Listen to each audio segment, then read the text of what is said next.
বিশ্বাস যে কক্সবাজারে যারা রয়েছেন তারাও ঠিক একইভাবে আমাদেরকে সাড়া দেবেন। আমাদের অ্যাড্রেসটা একবার মনে করে দিই, ভূত FM @radio40.fm, which is BHWTFM @RADIOFORT.FM। আমরা চলে যাচ্ছি ডক্টর আহসানের কাছে ভয়ঙ্কর ঘটনা শুনতে। Hello listeners, আমি Ahsan Habib, second year MBBS student of Rajshahi Medical College and my hometown Kushtia. Rasel ভাই, আমি বিলম্ব না করে ঘটনায় সরাসরি চলে যাচ্ছি। ঘটনাটা ঘটে আমাদের রাজশাহী মেডিকেলের বর্তমানে দায়িত্বরত দুইজন ডোমের সাথে। আর যেহেতু এটি একটি বাংলাদেশের অন্যতম প্রসিদ্ধ এবং বড় মেডিকেল কলেজ, এখানে প্রতিদিনই অসংখ্য একাধিক লাশ আমাদের মর্গে আসে পোস্টমর্টমের জন্য। আর এই কাজগুলো তাদের করতে হয়, এই সময় অনেক সময় আনইউজুয়াল অনেক কিছু ঘটে যায়, তারা আমাদের শেয়ার করেন না, কিন্তু আমি অনুরোধ করাই তারা আমাকে কিছু ঘটনা শেয়ার করেছেন, যেগুলো আমি আপনাদের কাছে তুলে ধরছি। ঘটনাটি যেদিন ঘটে সেদিন দুইজন মানুষের অপমৃত্যুকে কেন্দ্র করে। তারা খুবই কুখ্যাত দুইজন ব্যক্তি ছিলেন এবং যাদের একজনকে স্ন্যাবিং করে মারা হয় এবং অপরজনকে মাথার পিছন সাইডে ভারী কিছু দিয়ে আঘাত করে মারা হয়। তাদের লাশটি যখন পোস্টমর্টম রুমে এসে পৌঁছায় তখন বিকেল 4টা পার হয়ে যায়। এবং এরা দুজনেই খুব স্বাভাবিকভাবে মারা যায়নি, খুব অস্বাভাবিকভাবে মারা। অস্বাভাবিক, দুজনের মৃত্যুটা অস্বাভাবিক ছিল। তখন ডাক্তারের আসার বিরতি, ডাক্তার কোন একটা কাজে ব্যস্ত ছিলেন, যাই হোক তিনি আসতে দেরি করে ফেলেন। তাও তারা তাদের কাজ শুরু করে দেন। কিন্তু যখন ডাক্তার তার ডিসেকশনটা কমপ্লিট করে, পোস্টমর্টমটা কমপ্লিট হয়ে গেলে ডাক্তার তখন চলে যান রিপোর্টটা করে। আর পরে ডোমরা সেই সেলাইগুলো কিংবা লাশটা ম্যানেজ করে তাদের পরিবারের কাছে হস্তান্তর করার জন্য বাকিটুকু করে থাকে। একজন ডোম বলে রাখি, তারা দুইজন আপন ভাই। দুইটা লাশ যেহেতু ছিল, তারা দুইটা লাশ দুইজন মিলে কাজ করেছিল, দুইজন ভাগ করে নিয়ে। যেই লাশটার মাথার পিছনে আঘাত ছিল সেটা কমপ্লিট করে অপর ভাই বসেছিল একজন, আর অপর ভাইটি তার সেলাই কাজ তখন চালিয়ে যাচ্ছিল। কিন্তু সে একটি জিনিস ফিল করলো, যখন সে তার রাইট ল্যাটারাল সাইড থেকে রাইট সাইডে স্ন্যাবিংটা ছিল, যখন মিডিয়াল সাইডে চলে যাচ্ছিল সেলাই করতে করতে, মিডিয়াল সাইডে সেলাই যখন কমপ্লিট হয়ে গেছে তখন সে ল্যাটারাল সাইডে তাকিয়ে দেখে সেলাইগুলো খোলা। আচ্ছা, এটা যদি সবাইকে একটু বোঝানো হয় যায়, হ্যাঁ অবশ্যই, সহজ করে বাংলায় যদি বলে দেওয়া যায় কোন সাইডটাকে বাংলায় কি বলে। আমি বলছি পেটের রাইট সাইডে, রাইট সাইড, জি, ওই সাইডটা থাকে একটা সেলাই ছিল নিচেই। আমরা বলবো যে আমাদের ফেসবুকে অলরেডি ছবিটা আপনি দেখেছেন হাত দিয়ে, হ্যাঁ সেটাই আসলে পেটের একদম পাশে, আমি বলছি পাশের সাইড থেকে, পাশের সাইড থেকে বুকের মাঝামাঝ বরাবর সেলাইটা টানা হচ্ছিল। বুকের মাঝামাঝ বরাবর যখন সেলাইটা কমপ্লিট হয়ে যায়, রাইট সাইড থেকে কিন্তু সে কমপ্লিট করে আসছিল, কিন্তু তখন সে দেখতে পারে রাইট সাইডে সেলাইটা খোলা, এন্ড ইটস আনইউজুয়াল একদম। তখন সে এটাকে তার মনের ভুল ভাবে এবং ভয় পেয়ে যায়। সে স্বাভাবিকভাবে ভয় পেয়ে যায় এবং তাকে হ্যালুসিনেশন ভেবে ভাবে যে একটু বাইরে থেকে ফ্রেশ হয়ে আছি, তাহলে হয়তো আমার কাজ করতে সুবিধা হবে। এখন সে এটা তার ভাইকে বলে না, যে যাতে সে ভয় পেয়ে যায় কিনা অন্য কিছু ঘটে যায়, সেজন্য তার ভাইকে না বলে সে বাইরে চলে আসে গেটের সামনে, এবং তার ভাইকে, যেহেতু তার ভাইয়ের কাজ আগে থেকে কমপ্লিট হয়ে যায়, এজন্য বলে যে তুমি এই সেলাইটুকু করে ফেলো, আমি বাইরে আছি। তার ভাই যখন সেলাইটা করতে আসে, সেম কাহিনী তার সাথে হয়। সে যখন সেলাইটা কমপ্লিট করে, এক সাইডে সেলাইটা অটোমেটিক্যালি খোলা দেখতে পায়। দেন সে ভাবে যে হয়তো নিডল গুলো আমি সুপারফিশিয়ালি খুবই টেনেছি, যে কারণে সেলাইটা খুলে যাচ্ছে, খুবই আলতো ভাবে টানা হয়েছে কিংবা একদম স্কিনের উপর দিয়ে। আসলে তেমনটা ছিল না। তারপরেও সে মনকে বুঝিয়ে সেলাই টানার জন্য ফার্স্ট যে নিডলটা ওখানে ঢুকিয়েছে, তখনই লাশটা আকস্মিক ভাবে তার হাতটা চেপে ধরে। আচ্ছা, সেই সময় এটা তাদের সাথে হওয়ার কথা না। দীর্ঘদিন ধরে তারা কাজ করছেন এবং ইটস দেয়ার প্রফেশন। তাদের বাপ দাদা তারা সবই এগুলো করে যাচ্ছে। তারপরে সে ভয় পেয়ে যায় এবং চিৎকার করে ফেলে। যে চিৎকারটা ঠিক গেটের সামনে থাকা তার ভাই শুনতে পায়। সে যখনই পিছনের দিকে ঘুরে তাকে দেখে তার ভাইটি খুবই বিভ্রান্ত অবস্থায় এসে তার সামনে পায়ের কাছে পড়ে ফেইন্ট হয়ে যায়। আর আমাদের ইমার্জেন্সি ওখান থেকে তো বেশি দূরে না, মর্গ থেকে 2-3 মিনিটের পথ। তাকে সাথে সাথে ওখানে নেওয়া হয়। ডক্টর ওখানে ছিলেন, তিনি কিছুক্ষণের মধ্যে জ্ঞান ফিরে আসে। যখন জ্ঞান ফিরে যায় তখন তাকে জিজ্ঞাসা করা হয় আসলে কি হয়েছিল। আচ্ছা, তখন সে বলে যখন সে সেলাইটা করছিল ফার্স্ট টাইম এমন হয়, সেকেন্ড টাইম যখন সে সেলাইটা পুনরায় করতে যায় তখন লাশটি তার হাত চেপে ধরে।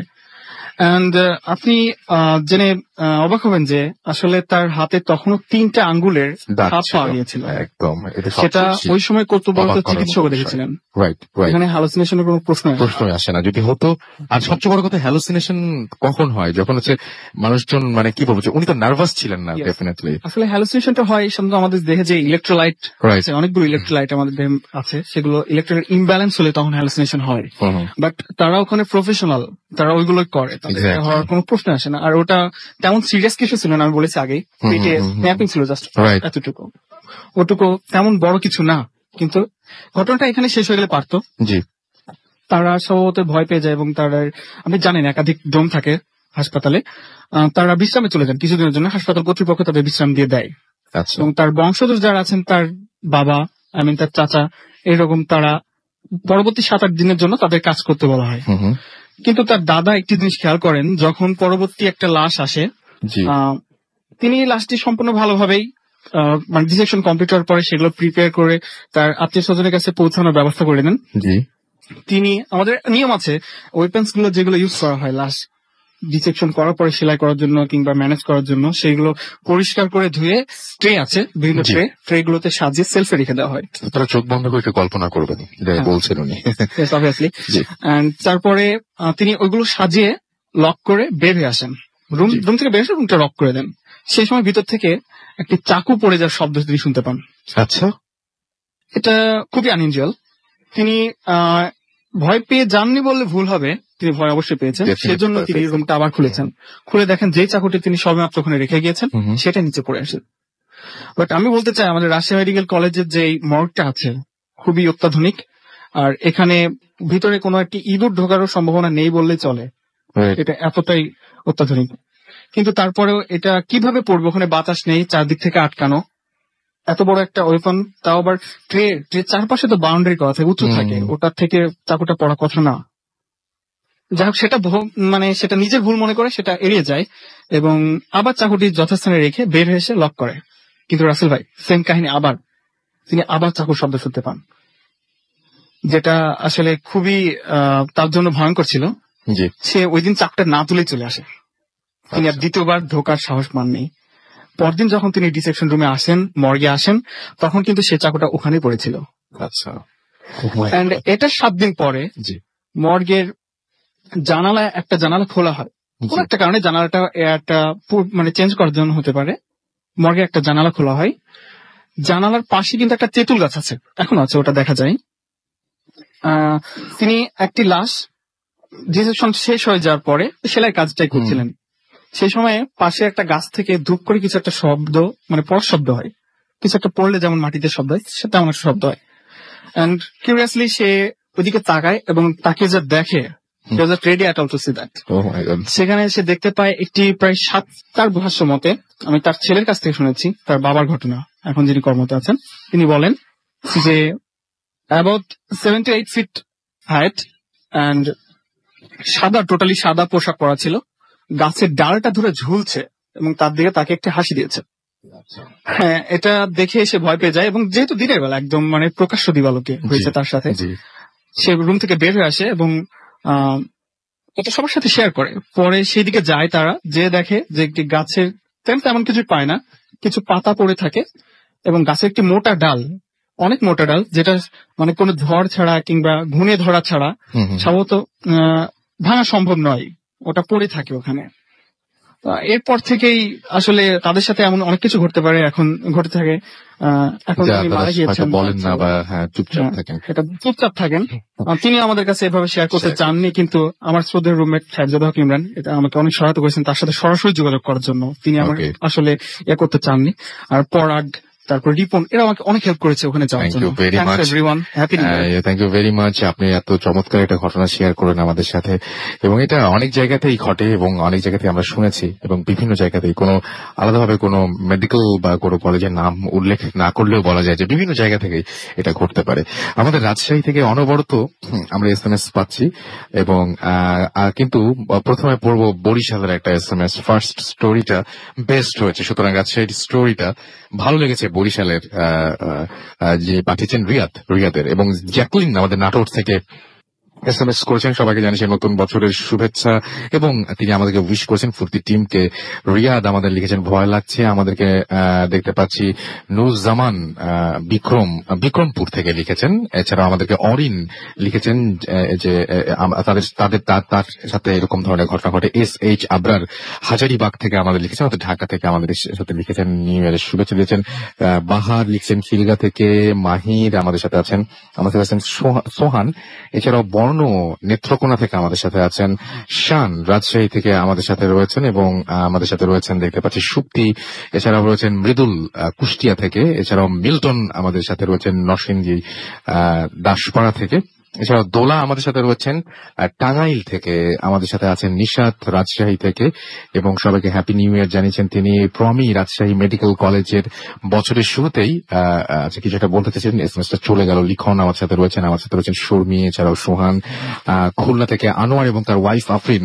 খুলনাতে আমরা আসছি, কিন্তু আপনারা রেডি থাকেন আপনাদের ঘটনা নিয়ে। মিল্টন আছেন আমাদের সাথে রয়েছেন। এছাড়াও দেখছি গোলাম রাব্বি মিটফোর্ড ঢাকা থেকে। আচ্ছা, আমরা রাজশাহী এখানে ঘটনা শোনাচ্ছি, মিটফোর্ড থেকে আপনি SMS করেছেন আমাদেরকে। ওকে, ফারহান উত্তরা থেকে আছেন আমাদের সাথে। এছাড়াও রয়েছেন আরো অনেকেই। আপনি যদি আসতে চান মোবাইলের মেসেজ লিখে টাইপ করুন ফুর্তি FORTI ফুর্তি, স্পেস দিয়ে লিখুন আপনার নাম, স্পেস দিয়ে আপনার মেসেজ পাঠিয়ে দেন 9840 নাম্বারে।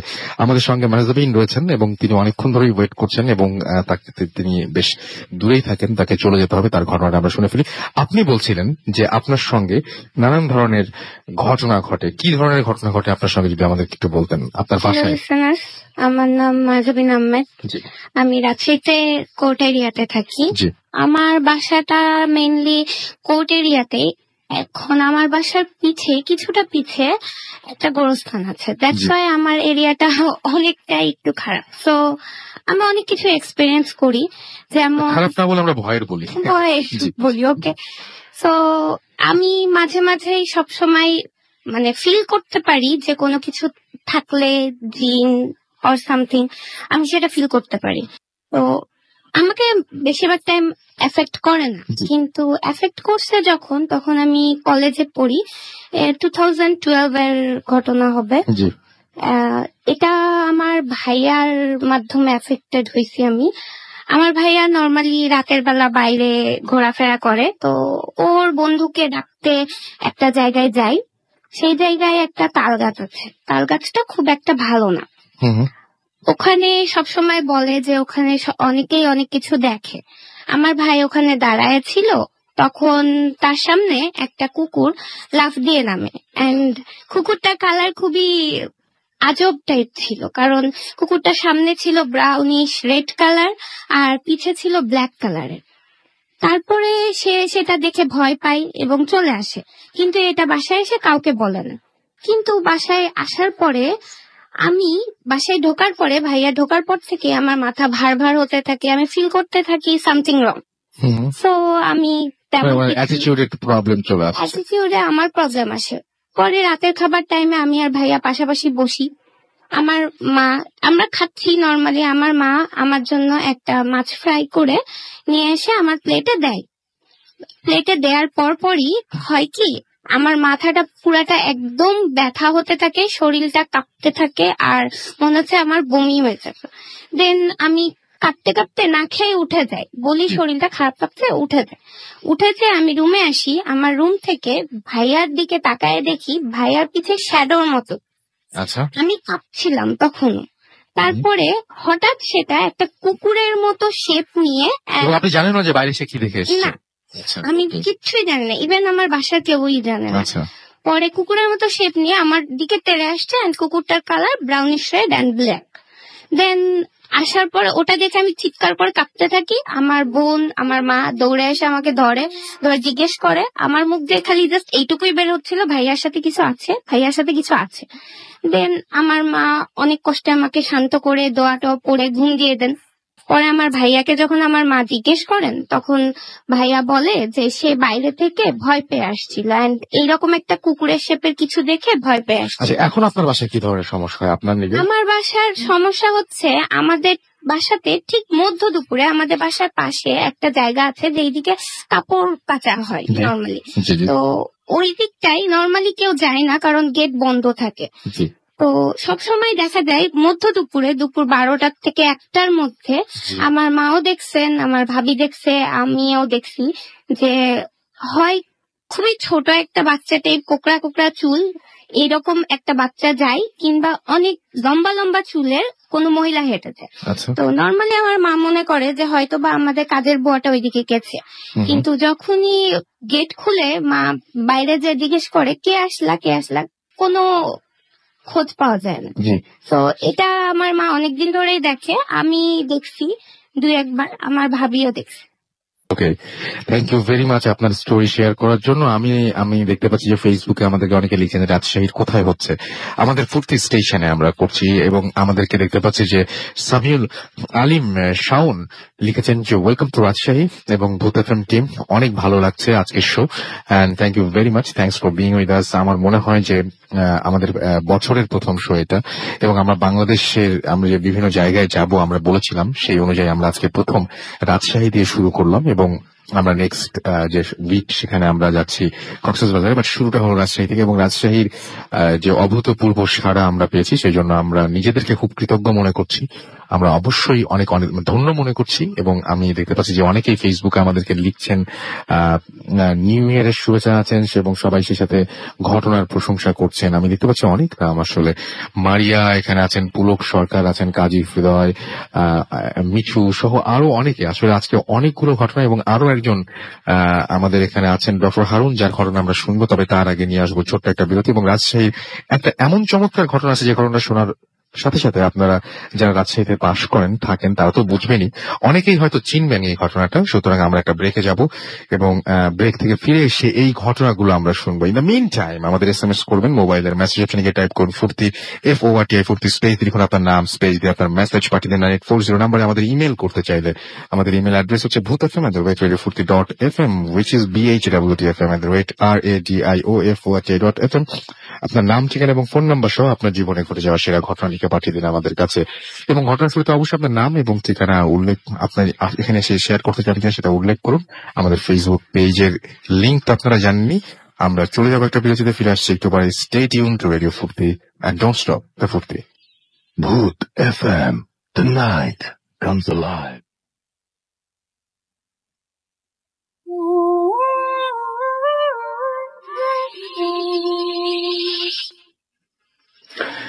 Yes, the night comes alive with গ্রামীণ ফোন। শুনছেন সবসময় রেডিও ফুর্তি 8.0 FM।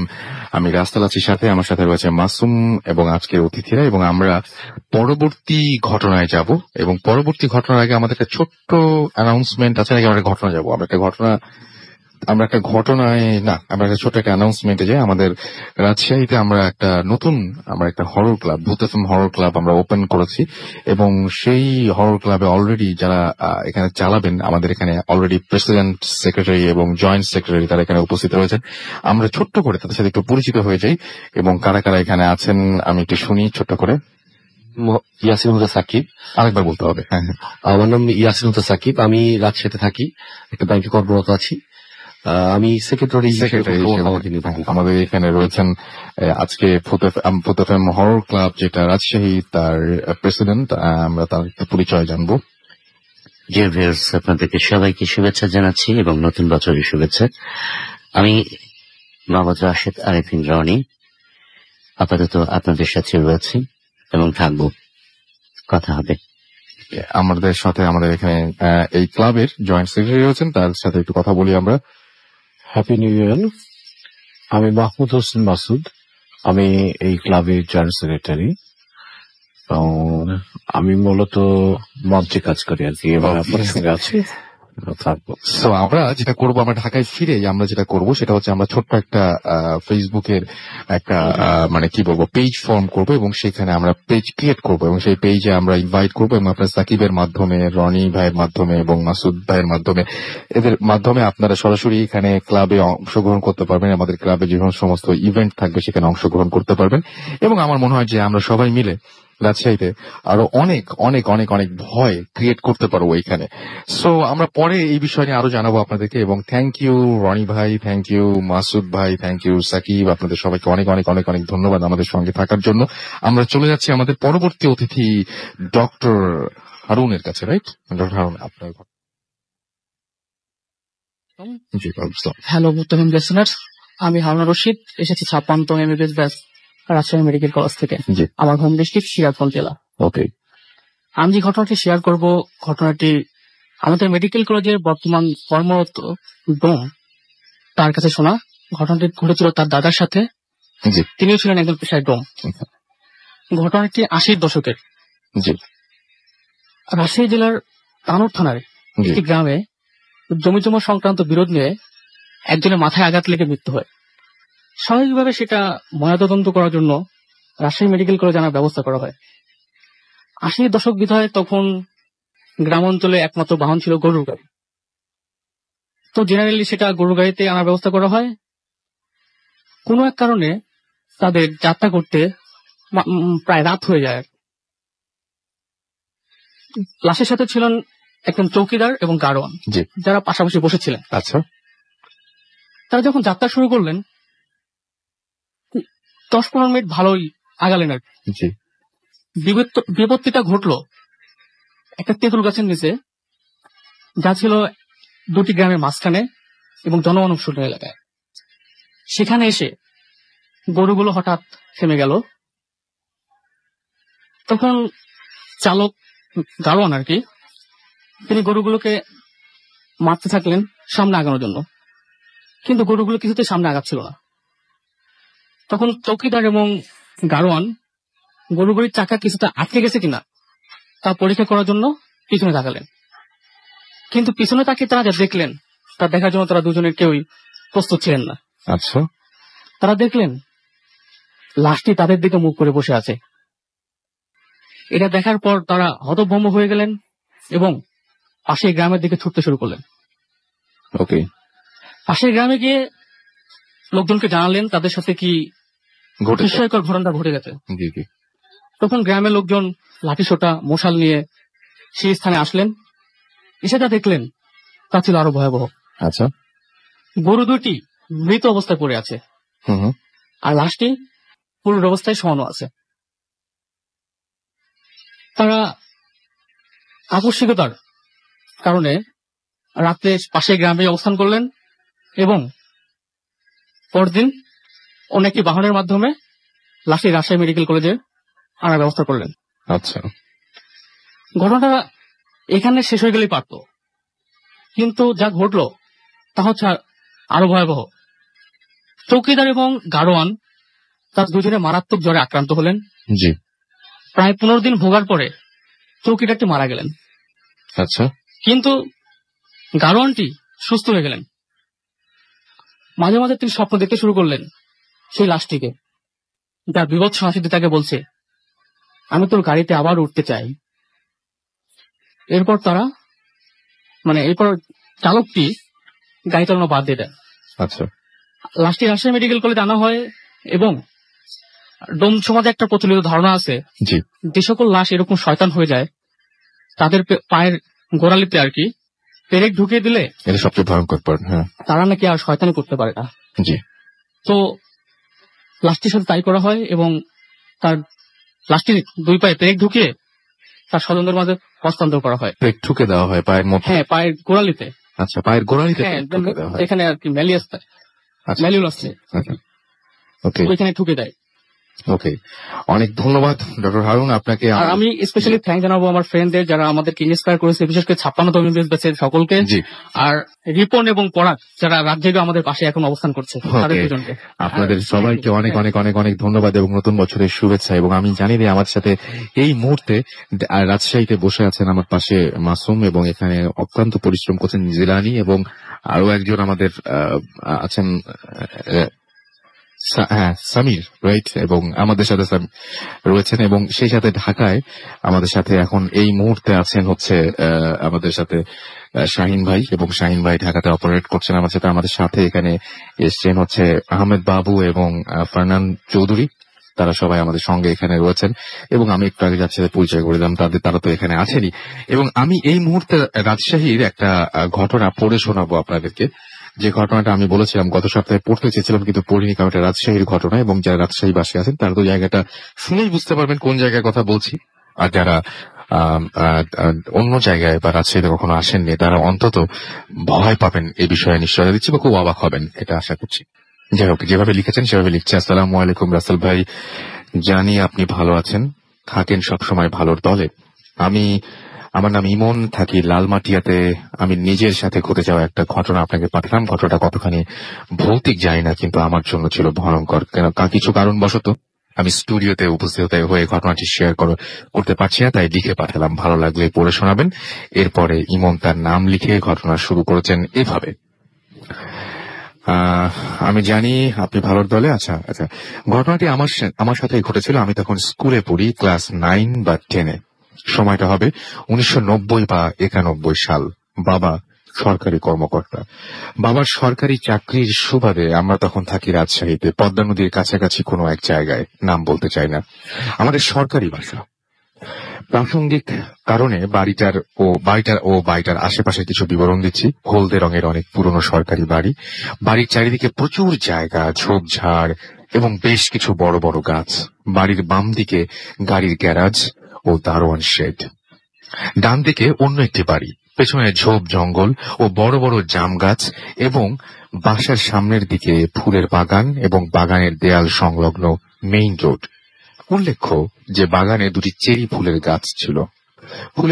ফুলের সময়ে সাদা ও গোলাপি চেরি ফুলে গাছ ভরে যেত এবং চাঁদের আলোয় গাছটাকে অপার্থিব সুন্দর লাগত। বাড়ির ভেতরে 3টি প্রশস্ত বেডরুম। এর ভেতরে আমার রুমটা ছিল বাগানের দিকে। রাতে স্ট্রিট ল্যাম্পের ঘোলাটে আলোয় বা চাঁদের আলোয় ঘর ভরে যেত। এই বাড়িতে ওঠার পর সবকিছু ঠিকঠাক ছিল, কিন্তু কিছুদিন পর থেকে আমার মনে হতে লাগলো রাতে কোথাও যেন কিছু শব্দ হয়। কিছুটা যেন কোনো মেয়ে নুপুর পরে হাঁটছে এবং তার হাতে কাঁচের চুড়ি ঝিনঝিন শব্দ শোনা যাচ্ছে। প্রায় প্রতি রাতেই আমি এরকম শব্দ পাই। একদিন আমি মাকে ব্যাপারটা বলি, কিন্তু মা আমাকে বলে যে ওটা আমার মনের ভুল। যাই হোক, এভাবেই দিন কেটে যায় এবং যাচ্ছিল। বলে রাখা ভালো যে আমার 3-4 জন কাজিন যারা রাজশাহী ইউনিভার্সিটিতে পড়তো, ক্লাস বন্ধের অবসরে বা বন্ধের সময়ে তারা সবাই আড্ডা দিতে আমাদের বাসায় চলে আসতো। এবং সেই সময়ও কোনো একটা গন্ডগোল হচ্ছিল এবং তার ক্লাস বন্ধ হয়ে যায়। ফলে সব কাজিনরা আমাদের বাসায় চলে আসে এবং শেফালি আপা তাদের মধ্যে একজন।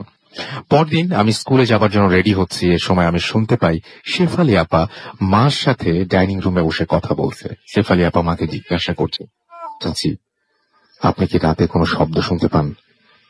মনে হয় যে কেউ যেন নুটপুদপ্কু পরে হাঁটছে বা কাঁচের চুরির শব্দ। মা উত্তরে আপাকে বলল, আমিও শুনতে পাই। মনে হয় কোথাও কোনো সমস্যা আছে, কিন্তু কোনো ঝামেলা হয় না। মা আপাকে সাবধান করে দিয়ে বলল যেন এই সব বিষয়ে ইমনের সাথে কিছু বলতে যেও না, ছোট মানুষ ভয় পাবে। ঘটনাটা এই পর্যন্ত হলে ভালো ছিল, কিন্তু এরপর যা হলো তা আমার মতো স্কুল পড়ুয়া ছেলের জন্য বেশ ভয়ঙ্কর। ঘটনাটা ডিসেম্বর মাসের শেষ কোনো রাতে। প্রচন্ড শীত, লেপ মুড়ি দিয়ে আমি ঘুমে আচ্ছন্ন। হঠাৎ কোনো কারণে আমার ঘুম ভেঙে যায়। কোনো কিছু না ভেবে আমি আবার ঘুমানোর চেষ্টা করি। ঠিক সেই মুহূর্তেই আমি কারো নুপুর পরে হাঁটার শব্দ পাই। বিশ্বাস করুন, সারা ঘর জুড়ে শব্দ ঘুরছে, সুস্থ মানুষের হাঁটার ছন্দে নুপুরের মৃদু রিমঝিম শব্দ। আমি পুরো শরীর লেপের মধ্যে ভরে কানে হাত দিয়ে নুপুরের শব্দ না শুনে ঘুমানোর চেষ্টা করছি। এ সময় আমার মনে হলো পাশের বাথরুমে বিড়াল ডাকছে। মনে হচ্ছে বেশ হিংস্র শব্দে যেন বিড়ালটা মারামারি করছে। একে তো নুপুরের শব্দ, তার উপরে বিড়ালের হিংস্র শব্দ, ডাক, এবং সবচাইতে ভয়াবহ ব্যাপারটা হলো বিড়ালটা ডাকতে ডাকতে আমার ঘরের দিকে আসছে। এক পর্যায়ে বিড়ালটা ডাকতে ডাকতে আমার বিছানার নিচে চলে আসে। আমিও প্রচন্ড ভয়ে, শীতের রাতে লেপের ভেতর ভয়ে ঘেমে একাকার। আমি আর সহ্য করতে পারলাম না, চিৎকার করে বাবাকে ডাকতে শুরু করলাম। ডাক শুনে বাবা ও মা এবং আমার বড় মামা কোনো এক কাজে তিনি রাজশাহীতে এসেছিলেন, আমার রুমে তারা সবাই ছুটে আসেন। লাইট অন করে কি হয়েছে জানতে চাইলে আমি বলি আমার বিছানা নিচে বিড়াল ডাকছে। বাবা ও মামার সাথে আমিও বিছানা নিচে উকি দিয়েছিলাম। দেখি কুচকুচে কালো একটা বিড়াল জলজলে লাল চোখে আমাদের দিকে তাকিয়ে আছে। আমাদেরকে দেখে এসে হিংস্র দাঁত খিঁচিয়ে ফোঁস করে উঠল, যেন এখনই হাত খামচে দেবে। বাবা মাকে বাথরুম থেকে পানি আনতে বললেন, যাতে পানি ছিটালে বিড়াল চলে যায়। মা পানি এনে ছিটানোর জন্য বিছানার নিচে তাকিয়ে দেখেন বিড়াল নেই।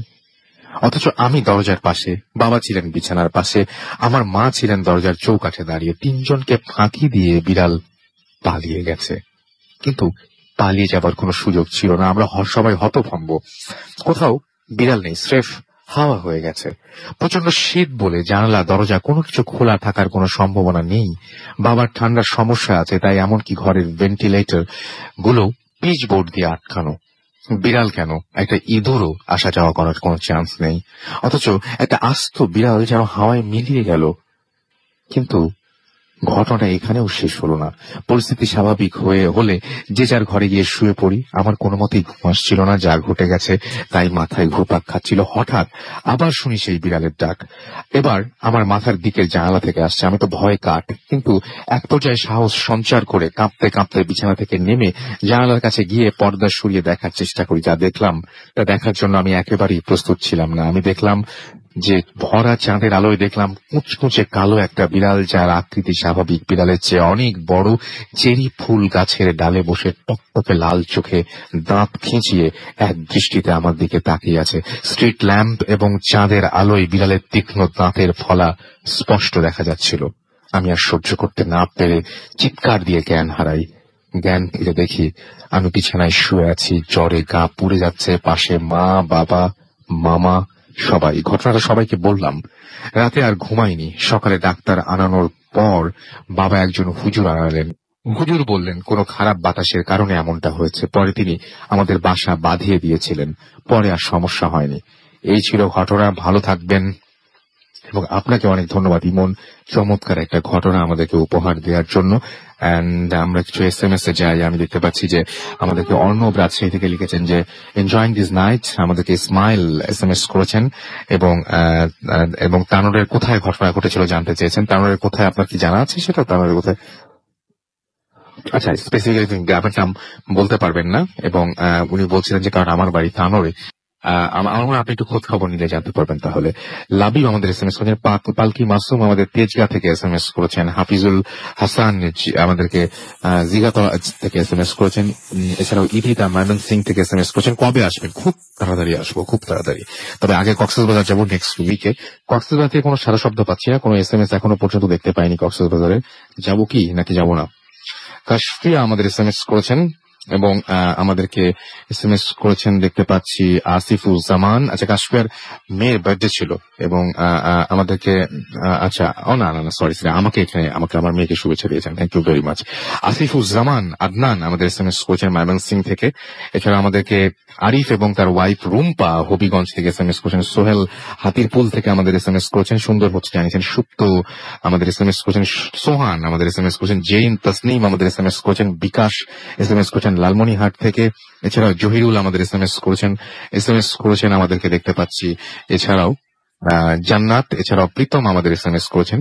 অর্চি ঢাকা থেকে SMS করেছেন।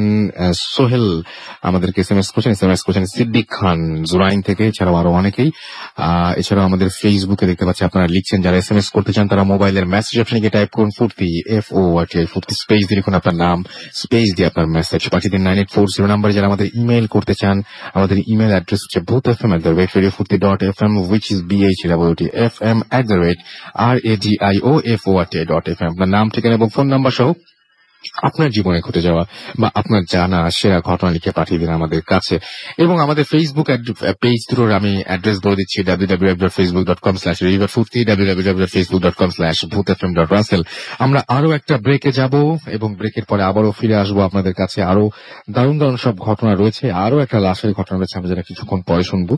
এবং রাজশাহীর সব ঘটনা আপনারা শুনছেন। বাংলাদেশের যেখানে বসে থাকুন বা পৃথিবীর যেখানে বসে আমাদেরকে শুনছেন, আপনারা এই মুহূর্তে শুনছেন রাজশাহীর ঘটনা। এবং যদি সত্যি আমরা বেঁচে থাকি এবং আগামী দিন যদি আমরা কক্সবাজার পৌঁছাই, তাহলে ডেফিনেটলি আমরা আপনাদেরকে শোনাবো কক্সবাজারের স্থানীয় ঘটনা। এবং সেই জন্য যেটা দরকার সেটা হচ্ছে কক্সবাজারের যারা অধিবাসী রয়েছেন তাদের সহযোগিতা। এবং আশা করছি তারা ইমেল পাঠাবেন আমাদেরকে।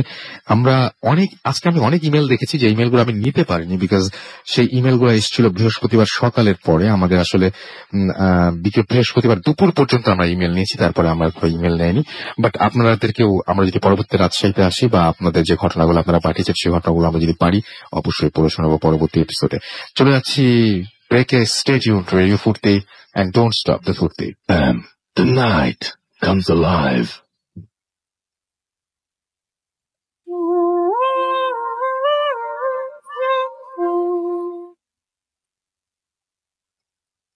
Welcome back.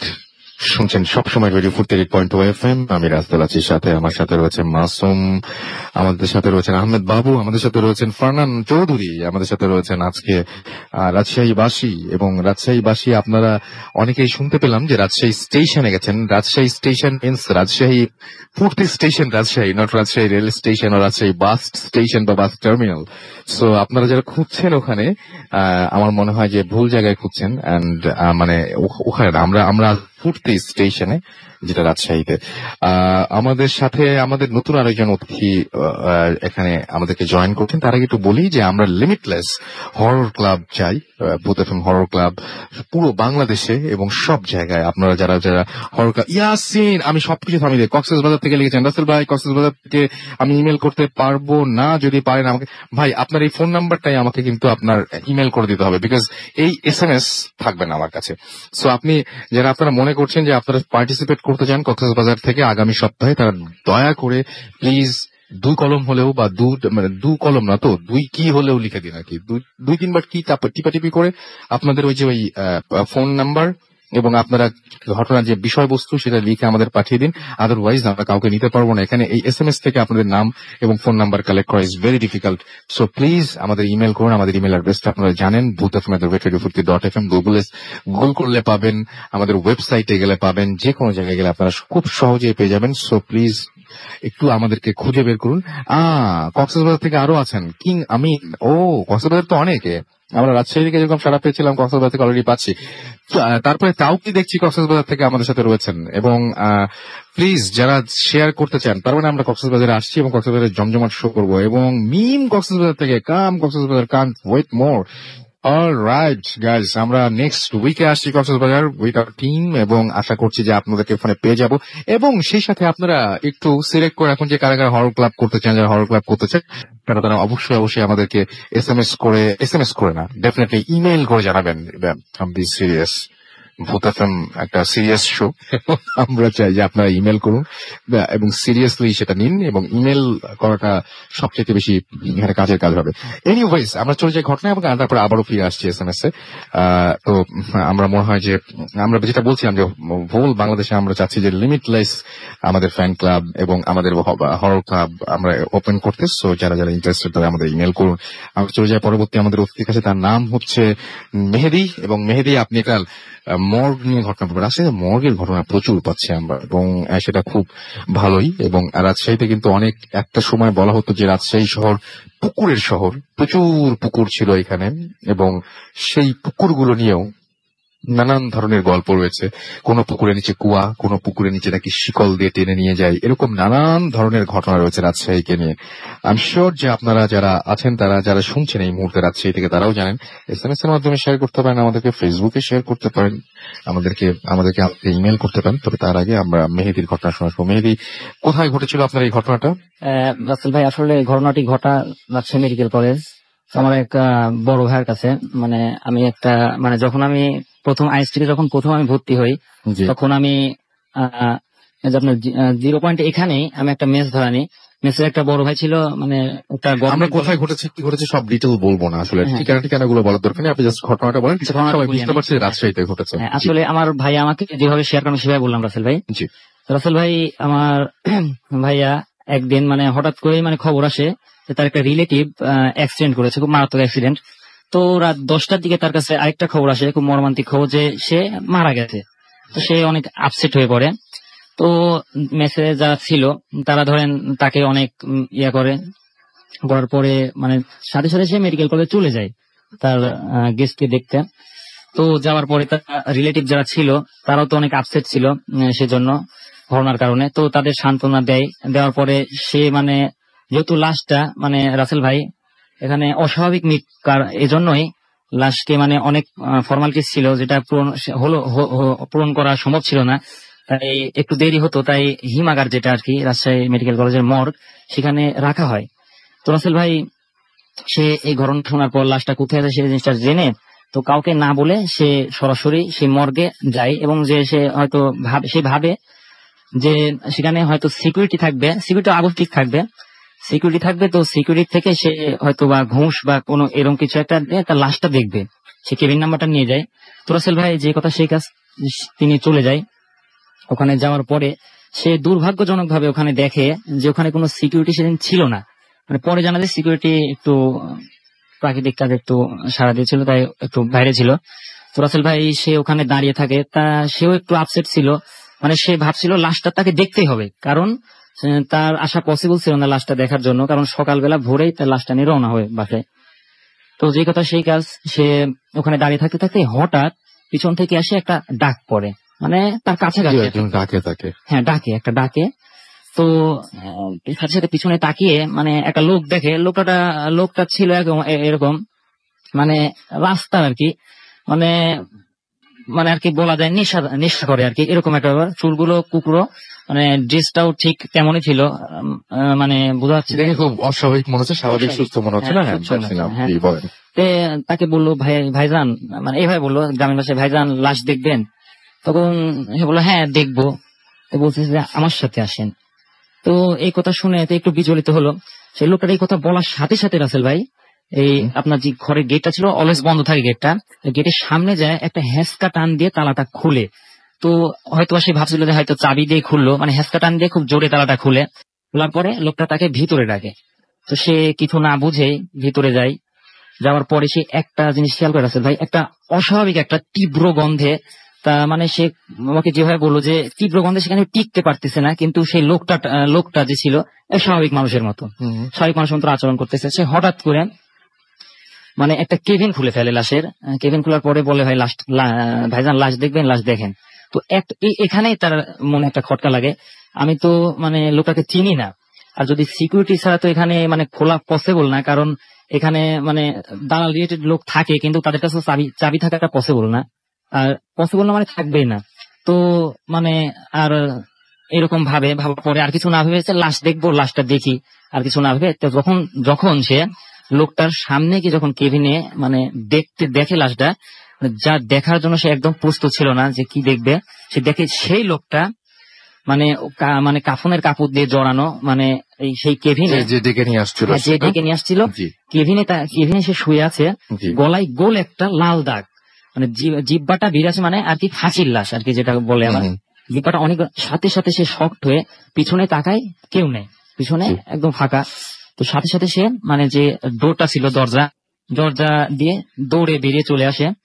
আসার পরে রাসেল ভাই অনেক ভয় পায়, সে অনেক ভয় পাওয়ার পরে সে দৌড় দেয়, তার মানে যেখানে রিলেটিভরা ছিল বা জনবহুল এলাকায় সে দৌড় দিয়ে সে ঘুরে ফিরে খালি একই জায়গায় দৌড় দিয়ে ওই গলি পার হয়ে বারান্দা দিয়ে ঘুরে ফিরে একই জায়গায়, শুধু মর্গের সেই মানে আপনার হিমালয়ের গেটের সামনে। একটু পর খেয়াল করে এভাবে আস্তে আস্তে মানে দরজাগুলো বাড়ি খাওয়া শুরু করছে, মানে এপার ওপার দোলা শুরু করছে। এটা দেখে রাসেল ভাই উনি আর ঠিক থাকতে পারেন না, উনি ওখানে সেন্সলেস হয়ে যান। 1-2 ঘন্টা পরে যখন তার জ্ঞান ফিরে, তখন তাকে হসপিটালেরই একটা বেডে আবিষ্কার করেন। তো রাসেল ভাই পরে মানে সিকিউরিটি তাকে পাই। তো রাসেল ভাই থ্যাংক ইউ ভেরি মাচ আপনার ঘটনার জন্য, অনেক অনেক ধন্যবাদ আপনাকে। এবং আমরা একটু আবারও যাই আমাদের রাজধানীর কাছে, এবং রাজশাহীতে এরকম কিছু আপনি পুকুর না কিছুর কথা বলছিলেন, যে খুব এরকম ধরনের বেশ কিছু জায়গা আছে যে জায়গাগুলো বেশ হন্টেড। থ্যাংক ইউ রাসেল ভাই আমাকে আবার সুযোগ দেওয়ার জন্য। জি, রাজশাহীতে এমন অনেকগুলো পুকুরের নামে আমি শুনেছি যেখানে এমন আনইউজুয়াল অনেক কিছু ঘটে, যেমন হসপিটালের কথা বলছিলেন আপনি। আমাদের হসপিটালের পাশে যে পুকুরটা আছে, মর্গের পাশে যে পুকুরটা, নার্সিং কলেজের একদম সামনে, ওখানে দায়িত্ব যে গার্ড গুলো আছেন রাত্রে পাহারা দেন, তাদের মুখ থেকে শোনা, তারা বলেন তারা 4 জন ডিউটি করেন, একজন ভাগ করেন ডিউটিটা, দুইজন এদিকে যাবে, দুইজন অপোজিট সাইডে যাবে, এমন সামথিং। তো 2 দিন একদিন রাত্রে ওই দিক দিয়ে হাঁটছিল, তখন দেখতে পাই পুকুরের মাঝখানে কেউ গোসল করছে। শেপটা তারা সঠিকভাবে বলতে পারলো না, তবে বললো যে ফিমেল একটা ফিগার, তার বডির অর্ধেকটা পানির ভেতরে আর বাকি অর্ধেকটা উপরে। বাট ওটা দেখে তারা ভয় পেয়ে যায়, মনে একটু খটকা লাগে যে আসলে হাসপাতালে আপনি বুঝতে পারছেন এখানে এমন এত রাতে, রাত 12টা-1টার দিকে কেউ গোসল করতে যাবে একা একা, আবার পুকুরের মাঝখানে, ওরকম একটা হন্টেড প্লেস। বাট এটা শোনার পর তারা অপর 2জনকে ডাকতে যায়, যে আসলে ঘটনাটা কি, তারা ভয় পেয়ে যায়। হুম, তখন তারা যখন ঘটনাস্থলে যায়, দেখতে পারে পুকুরে পানিগুলো নড়ছিল, পানিটা নড়ছিল, এন্ড পুকুরে ওঠার নামার জন্য যে সিঁড়িটা ছিল জি। ওখানে ভেজা পায়ের ছাপ ছিল। ও আচ্ছা, তার মানে ওখানে কেউ ছিল তার মানে। আই ওয়ান্ট সে দ্যাট ওখানে ওই পুকুরের জন্য একটি মাত্র রাস্তা, জি। এবং ওই রাস্তার সামনে কিন্তু বাকি দুইজন পাহারা দিচ্ছিল, হুম হুম। আর বাকি দুইজন ছিল কিন্তু পুকুরের সামনে। তার মানে আচ্ছা। ওখানে আর কেউ থাকার কোনো স্কোপ নেই, আচ্ছা, কেউ ছিল না। তবে কি ছিল সেটা সেটাই আবার হচ্ছে যদি সবচেয়ে বড় প্রশ্ন প্রশ্ন। থেকে যায়, তারপরেও সেখানে কথা আসছে যে পরে তারা পানি নড়তে দেখেছে, 4 জন দেখেছে, একজনের চোখের ভুল নয়, হ্যালুসিনেশন নয়। আবার সিঁড়িতে পায়ের ছাপ ছিল। জি। এটা ওকে, সো এরকম আরো কিছু ঘটনা নিশ্চয়ই আপনার এখানে মানে আছে, এবং সেগুলো কি ওই ওই ওই ওই আশেপাশেই কোথাও ঘটেছে? জি, আশেপাশে উঠেছে। কেমন ঘটনা সেগুলো? ওখানে ওর আশেপাশে আনইউজুয়াল 2টা মৃত্যুর ঘটনা আছে, আচ্ছা। যেটা আমাদের মেডিকেল অনেক স্টাফ ও নিজেরা নিজ চোখে দেখেছেন। আমি আচ্ছা। তাদের সাথে নিজে কথা বলেছি এবং তারা এটা শেয়ার করতে রাজি হয়েছেন আর কি, এজন্য আমি শেয়ার করছি। তাদের নাম বলছি না সঙ্গত কারণে। এবং কোথায় ঘটেছে এটা বলা দরকার নেই। ওকে, ফাইন। হ্যাঁ। আমি ওটা শেয়ার করতে যাচ্ছি না যে কোথায় ঘটেছে এক্স্যাক্টলি, তবে আমাদের রাজশাহীতে ঘটেছে আর কি। জি। তারা দেখেছেন এরকম কোন একটা হন্টেড প্লেসে, যাই হোক, একদম ভরা দুপুরে জি একটি 8 থেকে 10 বছরের মেয়ে জি। খেলা করছিল, হুম। কোনো একাই খেলা করছিল, ছোট মানুষ যেমন খেলে। হঠাৎ করে তারা দেখতে পেল তাদের চোখের সামনে মেয়েটি টেনিস বলের মতো মানে উপর থেকে নিচে একবার পড়ছে, নিচ থেকে আর উপরে উঠে ও মাই গড। অনবরত, মানে এটা হয়েই যাচ্ছে। এই কারণে তারা দেখে ওটা ভয় পেয়ে যায় এবং মেয়েটির কাছে না পৌঁছতেই মেয়েটি ওখানে স্পট ডেথ হয়ে যায়। ও, তার মানে কেউ মনে হয় মানে তাকে হচ্ছে হ্যাঁ। ওঠাচ্ছিল নামাচ্ছিল, মানে একটা বল বা বাস্কেট বল নিয়ে খেললে বাস্কেটবল যেমন খেললে পারে, আপ ডাউন করে, রাইট রাইট রাইট রাইট। ঠিক এমন কিছু একটা। ওখানে 5-6 জন ছিল মানুষ, তাদের সকলের স্বচক্ষে দেখা। তারা এইভাবে বলেছেন যে ওরকম আপ ডাউন করতে করতে তার মাথা থেকে প্রচুর ব্লিডিং হয়। খুব স্বাভাবিক। আপনি জানেন এটা নিউরোজেনিক শকও হতে পারে, হঠাৎ করে মারা যেতে পারে। ওটা একটা ডেথ হয়। আরেকটি ঘটনা ছিল ওই একই প্লেসে, জি। তার 5 থেকে 6 বছর আগে। হুম। ওখানে একটি ঘোষের ছেলে, তাদের কিছুটা চাষাবাদ ছিল, তার পাশে কিছুটা জায়গা ছিল, জমি ছিল, সেখানে শাকসবজি চাষ করা হতো। আচ্ছা। সেই ছেলেটি ভরা দুপুরে ওখানে সবজি তুলতে যায়। হুম। And সবজি তুলতে যখন যায় তখন ওখানে লোকজন ছিল, দিনের বেলা ওখানে লোকজন থাকে। And তারা যেটা দেখতে পায়, হঠাৎ করে সেই সবজিগুলো যেগুলো তুলছিল, আমরা ডাটা বলি যেগুলো বেশ লম্বা লম্বা হয়, জি। কিছুটা তোলার পরে ওই সবজিগুলো তার পিঠে বাড়ি দিচ্ছে। আচ্ছা। আমি কেউ যেন তাকে বেদ দিয়ে যেমন টিচাররা স্টুডেন্টদের মারে সেরকম। ও মাই গড, এটা তো খুব ইন্টারেস্টিং ঘটনা। আসলে এটা আমার কাছে ইন্টারেস্টিং লেগেছে। ইন্টারেস্টিং হলো এটা হরফিক, হুম। কারণ তার হাত দিয়ে তো নিজেকে সে আঘাত করবে না কখনোই, একদম। আর নিজের হাত দিয়ে ব্যাকওয়ার্ড সাইডে কখনো আঘাত করা সম্ভব না। ট্রু। বেশ কয়েকটি, তারা বললো প্রায় 7-8টি ওইরকম ডাটা জি তার পিঠে আঘাত করছে। জি কেউ সেটা মানে কাউকে দেখতে পাচ্ছে না, ওখানে অদৃশ্য। জি। তারপর তারাও সেখানে পৌঁছাতে না পৌঁছাতে সেখানে স্পট ডেথ হয় ওইটা। ওকে। সেই প্লেসটা এখনো হরিফিক, এন্ড সবাই যেতে ওই ভয় পায়। প্লেসটাই, ওই সেম প্লেসে না, একদম সেম Exactly. প্লেসে যেখানে একটা মেয়েকে আমরা দেখেছিলাম Yes. বাউন্স করতে, Yes. ঠিক কয়েক বছর আগে আবার এই ঘটনা Yes. সেখানে ঘটেছিল। সো ওই প্লেসটার মধ্যে তার মানে নিশ্চয়ই মানে বোঝাই যাচ্ছে যে ওখানে কোনো একটা সমস্যা। আর এবং ওই এটা প্লেসটার রাজশাহীতে। পুকুরে কিন্তু পাশে। এই প্লেসটা এই পুকুরটার পাশে। ওকে, সো এই তো ঘটনা।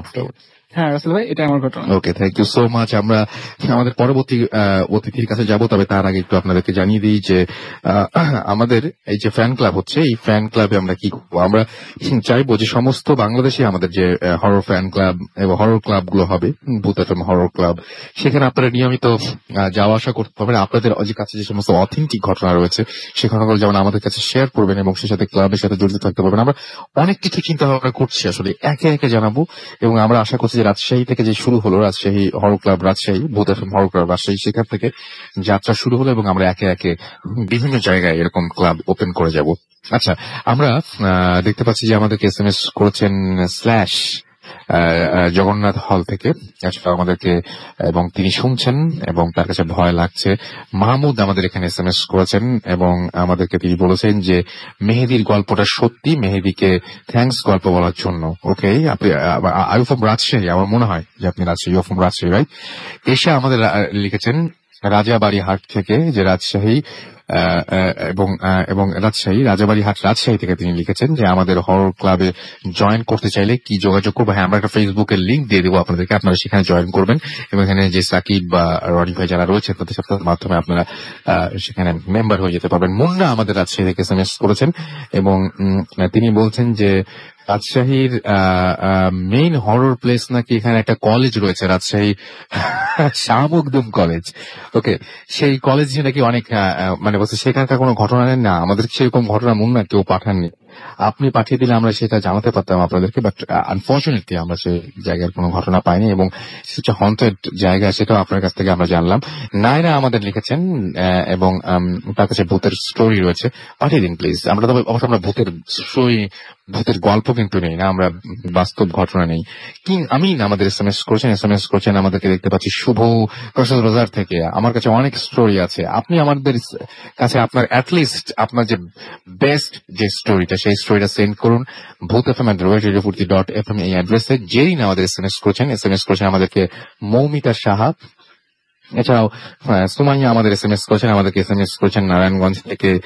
এছাড়া আমাদেরকে আরো SMS করেছেন দেখতে পাচ্ছি শাহিন, মঞ্জু রাজশাহী থেকে, ইমরান ফোর্থ গল্পটি রিয়েলি ইন্টারেস্টিং তিনি লিখেছেন এবং থ্যাঙ্কস টু রাসেল ভাই। নো, আমাকে থ্যাঙ্কস দেওয়ার কিছু নাই, ফোর্থ স্টোরিটা সম্ভবত আমাদেরকে ডক্টর হাসান শোনাচ্ছিলাম, রাইট? আমাদেরকে এছাড়াও দেখতে পাচ্ছি আরো অনেকেই। সুপ্ত ময়মনসিং থেকে SMS করেছেন, ময়মনসিং এ আমরা যাবো, বাট আগে কক্সবাজার আমরা চলে যাবো ঘটনায়। আপনার নামটা একটু প্লিজ বলবেন, কোথা থেকে এসেছেন, তারপর আমরা কথা শুরু করবো। লিসেনার্স, আমি নাদিম ফ্রম রাজশাহী। তো আমি সরাসরি ঘটনায় চলে যাচ্ছি, প্লিজ শুনি আপনার ঘটনা। তখন আমি ক্লাস 7-এ পড়ি, 2007। তো সেদিন ছিল 1 সেপ্টেম্বর, আমার বড় আপুর বার্থডে। তো আপু সেই দিন হচ্ছে যখন ঘটনাটা শুরু হয় তখন আমি আর আম্মু বাসায় ছিলাম না, আপু ছাদে যাই এই সময় টাইম পাস করছিল আর আব্বু বাসায় ছিল। তো সে যখন ছাদে যাওয়ার পরে দাঁড়িয়ে আছে, তো তার কানের কাছে, আপুর কানের কাছে কে জানি এসে বলে, সোনামুখী, আস্তে করে বলে। আচ্ছা, তারপরে সে মানে মনে করে যে নিচ থেকে কেউ চিল্লাই বলছে, ওই জন্য আস্তে করে কানের কাছে এসে বাজছে। তারপরে সে পরপর আরো 2 বার শুনতে পাই যে তার কানের কাছে এসে স্পষ্ট শুনছে তাকে পরপর 2 বার সোনামুখী আবার বলছে। তো সে দৌড়ে নিচে চলে যায় আব্বুর কাছে। তো আব্বুকে যাওয়ার পরপরই সে একটা জিনিস খেয়াল করে যে তার 2 হাত ভরা চুড়ি। তো সে কিন্তু চুড়ি পরেছিল না, তার হাতে চুড়ি আসলো কি করে। তো সে একটু অবাক হয়। তারপরে সাথে সাথেই বাসার মেন গেটে কর্নার আওয়াজ। তো আব্বু আর আপু দরজার কাছে যায়, দরজাটা খুলতেই দেখে যে একটা বড় আকারে একটা কুকুর দাঁড়িয়ে আছে। তো আব্বু বললো যে এখানে কুকুর আসলে কি করে। তো কুকুরটাকে তাড়িয়ে দেওয়ার জন্য সিঁড়ি দিয়ে তাকে তাড়িয়ে দেয়। তো কুকুরটা নিচে নেমে চলে যায়। তো কুকুরটা অনেক আগে চলে যায়। আব্বু নিচে যে দেখে যে নিচের মেন গেটটাও বন্ধ, তাহলে কুকুরটা আসলো কি করে আর গেলই বা কোথায়, নিচে দেখা যায়নি আর। তারপর মেন গেটটা খুলতেই দেখে যে দরজার বাহিরে একটা চশমা পড়ে আছে। চশমাটা পরিচিত লাগছিল অনেক। তো চশমাটা কাছে দেখে যে আব্বু যে চশমাটা সবসময় ইউজ করে ওই চশমাটাই বাইরে পড়ে আছে। কিন্তু কিছুক্ষণ আগে পর্যন্ত তার চোখেই ছিল কিন্তু চশমাটা, কিন্তু কিভাবে বাইরে গেল তিনি বুঝতে পারেনি। এই সময় আমি আর আম্মু বাসা ব্যাক করি। বাসা ব্যাক করার পরে আম্মু জিজ্ঞেস করে কি ব্যাপার সবাই নিচে কেন। তারপরে আব্বু বলে যে কিছু না, উপরে আসো। তো উপরে যে সবাই শুনলাম। তো সেই দিনের মতো আর কোনো সমস্যা হয়নি। পরের দিনে আবার ওই সন্ধ্যার দিকেই আব্বু বাসায় ছিল না, আমি আম্মু আর আব্বু বাসায় ছিলাম। তো ওই সময় দেখি যে আমার রুমের লাইট অন অফ হওয়া শুরু হয়েছে। আমার রুমের লাইটটা অন অফ হচ্ছিল, সুইচের শব্দ শোনা যাচ্ছিল। তো রুমে কেউ তো ছিল না, কিন্তু কে অন অফ করছিল। তারপরে আব্বু বাসায় আসলে আব্বু বলে যে না ওসব কিছু না, ওটা ইলেকট্রিক্যাল প্রবলেমের জন্য হতেই পারে, যাতে আমরা কেউ ভয় না পাই, কারণ আমরা ছোট ছিলাম। তারপরে সেদিনও সব শেষ। রাতে যখন আমি ঘুমাতে যাই একটা জিনিস খেয়াল করছি যে আমার রুমে আঁচড় কাটছিল, দেয়ালে কে জানি আঁচড় কাটছিল। আবার দেখছি যে সুইচ বোর্ডে যে লাল আলোটা থাকে ওটাকে যেন আঙ্গুল দিয়ে চেপে চেপে ধরছিল। তো আমি দেখে লাইট অন করে দেখি যে কেউ নাই। তো সেই দিন আর কোনো কিছু হয়নি, আমি ঘুমাই যাই। তারপরে বাসায় আর কোনো সমস্যা হয়নি সেরকম। তার কিছুদিন পরে আমি দেখছি যে আমি একটা জিনিস খেয়াল করছি আমার রুমে থেকেই। এই জিনিসটা আমি পরপর কয়েকদিন একই জিনিস খেয়াল করছি যে কে যেন একটা মানুষ, তার পুরো চেহারা দেখা যায় না, তার বডির কোনো অংশই দেখা যায় না, তার মাথাটাও ঢাকা। দেখছি যে একটা মানুষ আমার দরজার সামনে দাঁড়ায় থাকে। তো আমি যখন তাকে দেখার জন্য দৌড়ে যাই, সে ভ্যানিশ হয়ে যায়। আর একটা জিনিসই দেখছি যে যখন ভ্যানিশ হয় তখনই দেখছি যে জানালা দিয়ে একটা বেড়াল চলে যায়। বিভিন্ন দিন বিভিন্ন কালারের বেড়াল দেখছি আমি, যে জিনিসটা বেশ কয়েকদিন দেখছি। তো আমি একদিন চুপ করে কবিরাজের কাছে যাই, কবিরাজের কাছে যে আমি বিষয়গুলো জানাই, তো কবিরাজ বলে যে তোমার বাসায় অনেক প্রবলেম আছে, তোমার বাসায় যে আসছে ও ইন্ডিয়া থেকে আসছে, তোমার আব্বুর সাথে খোঁজ নিয়ে দেখো। আর আমাদের বাসায় নাকি মানে ইন্ডিয়ান অনেক জিনিসপত্র দিয়েছে, যেমন হচ্ছে সাবান কেস, তারপরে আচ্ছা। হচ্ছে পাউডার কেস, তারপরে ইন্ডিয়ান হচ্ছে যে আগের যুগে যে বালাগুলো ইউজ করতো রাজরানীরা, এরকম টাইপের কিছু জিনিস দিয়েছে। তো আমি বাসায় এসে আম্মুকে জিজ্ঞেস করি, আম্মু এরকম কিছু হয়েছে নাকি? তো হ্যাঁ এরকম তো কিছু হয়েছে, তুমি জানলা কি করে? তখন আমি বললাম যে আমি কবিরাজের কাছে গেছিলাম, আমাকে কিছু বলো না, কারণ আমি বললে তোমরা হয়তো যেতে দিতে না। আমি চুপ করে গেছিলাম, ওই আমাকে বলছে। তখন তারপরে আমাকে দেখাই, আমি আসার আগে আপুকে জিজ্ঞেস করলাম যে ওগুলো আছে কিনা আমাদের বাসায়, তারপর বললো হ্যাঁ এখনো আছে। তারপরে এইভাবে তো হয়। আর একটা ব্যাপার কি যে আপুর কাছে চিঠি লিখতো, আর মেন ব্যাপার কি ভাই যে ওই জিনটা আপুকে পছন্দ করতো, হ্যাঁ, সেই জন্যই এত কিছু এত হচ্ছে। কিছু করতো। Thank you very much. এবং আপনার এখন কি সব ঠিক আছে নাকি? এখন হচ্ছে বাসায় অনেক ধরনের প্রবলেম হতো, ও অনেকবার দেখাও দিয়েছে। জি। একবার এসেছিল আব্বুর রূপ ধরে, তো আম্মু যখন বুঝতে পারে, তো আম্মু দোয়া পড়ার সে পরে বিভিন্ন রূপ ধরেও আসে। হ্যাঁ রূপ ধরে আচ্ছা। আসে। তো আম্মু যখন একবার বুঝতে পারছিল, সেদিন আব্বু আবার বাসায় ছিল না, মানে অনেক রাত হয়ে আসতে আসতে। তো আম্মু যখন দোয়া পড়া শুরু করলো, তো আম্মু নিজে স্পষ্ট দেখছে যে ওই মানে বিছানা থেকে হচ্ছে মানে বিছানার পাশে বসেছিল। জি। আম্মু যখন দোয়া পড়া শুরু করে, তখন বিছানা থেকে লাফ দিয়ে ওই হচ্ছে মেঝের ঠিক এক হাত উপরে সাঁতার কাটে না যেভাবে পানিতে মানুষ, ওইভাবে সাঁতার কাটতে কাটতে রুম থেকে অনেক মানে ভয়ানক একটা আওয়াজ করতে করতে রুম থেকে বের হয়ে চলে যায়। এটা Okay. ছিল। অনেক ধন্যবাদ আপনাকে আপনার ঘটনার জন্য। এবং আমরা কোনো কথা হবে না, আমরা পরবর্তী ঘটনায় যাবো। এবং আমাদের সমস্ত ঘটনাগুলোই এখানে নিয়ে রেখেছেন দেখতে পাচ্ছি, যারা মেডিকেল কলেজের সাথে রিলেটেড। ওকে, অলরাইট। রাজশাহী শিক্ষানগরী আমরা জানি, রাজশাহী ইউনিভার্সিটি, ইঞ্জিনিয়ারিং ইউনিভার্সিটি, তারপর রাজশাহী বিশ্ববিদ্যালয়, রাজশাহী মেডিকেল কলেজ, এগুলো নিয়েই রাজশাহী, কিন্তু রাজশাহীতে ভালো ভালো বেশ কিছু স্কুল এবং তো রয়েছে, এবং সেগুলো সবগুলোই পুরনো, এবং সেগুলো নিয়ে হয়তো অনেক ঘটনা রয়েছে। রাজশাহীতে অনেকগুলো পুকুর রয়েছে, অনেক পুরনো রাস্তা রয়েছে, অনেক পুরনো ভবন রয়েছে। রাজশাহীর আশেপাশে রয়েছে পুঠিয়া প্যালেস। এছাড়াও আমরা জানি যে নাটোরের যে প্যালেসটা রয়েছে সেটারও ঘটনা আমরা জানি। একদিকে গৌড়ের পুরো মানে একটা অংশ রয়েছে চাঁপাইনবাবগঞ্জের দিকে আমরা জানি, এবং সেখানে রয়েছে সোনা মসজিদ। সো পর্যটনের জন্য তো খুবই ভালো, ভয়ের জন্য খুব ভালো। আপনি এখানে আসলে ভয় এবং পর্যটনের যে ব্যাপারটা দুটো একসাথে হবে, মানে আপনি দেখতেও পাবেন, ঘুরতেও পারবেন, সে সাথে ভয়ও পাবেন। কারণ এইখানে ইতিহাসের মধ্যে ডুব দিবেন, এবং ডুব দিয়ে যখন উঠবেন তখন আপনি মানে একটা অন্যরকম অনুভূতি, ইতিহাসও জানা হবে, সে সাথে ভয়ও পাওয়া হবে।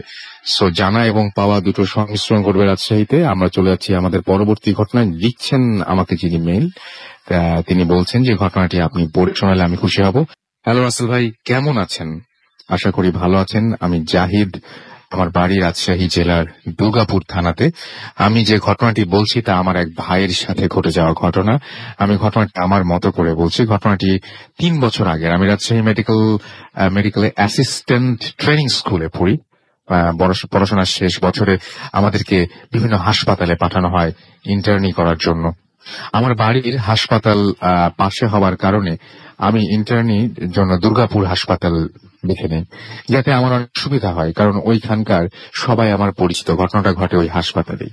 ইন্টার্নি করার সময় একদিন আমার ডিউটি পড়ে রাতে, তবে আমি একা না, আমার সাথে আরো 5 জনে এক টিমে ছিল। ডিউটি করার সময় রাত প্রায় 1:30 কি 2টা হঠাৎ করে একটা কান্নার আওয়াজ পেলাম। কান্নার আওয়াজটা ছিল অনেকটা জোরে। আমি অনেক ভয় পেয়ে গেলাম আর ভাবতে লাগলাম কে এত রাতে কাঁদছে। আমি এবার আওয়াজটা অনুসরণ করে 2 তালাতে গেলাম, গিয়ে দেখি একটি অ্যাক্সিডেন্টের রোগী মারা গেছে আর তার পাশে একজন কাঁদছে। সেই রাতে আমি যখন নিচে নামতে থাকি তখন হঠাৎ করে আমি শুনতে পাই কেউ পেছন থেকে কাঁদছে। আমি ভাবলাম হয়তো মৃত রোগীরাও কেউ হবে। আমি যখন তাকে সান্ত্বনা দেবার জন্য তার কাছে যাই, তখন হঠাৎ সে উধাও হয়ে যায়। আমি ভয় পেয়ে তাড়াতাড়ি করে আমার যে টিম ছিল তাদের কাছে চলে আসি। আসার পর আমি তাদেরকে ঘটনা বলি, তারা ঘটনাটা শুনে হাসতে থাকে। আমিও ঘটনা কাউকে বলি না, যদি তারাও হাসাহাসি করে, তাই আমি ব্যাপারটা চেপে যাই। কয়েকদিন যাবার পর এক রাতে আমি ইমার্জেন্সি রুমের পাশ দিয়ে যাচ্ছি। রুমে যে পাশ দিয়ে আমি যাচ্ছিলাম, ওইখান থেকে আমি দেখলাম যে কিছু দূরে কেউ একজন বসে আছে। জায়গাটা তার আলো না থাকায় আমি মুখটা ভালোভাবে দেখতে পাচ্ছিলাম না।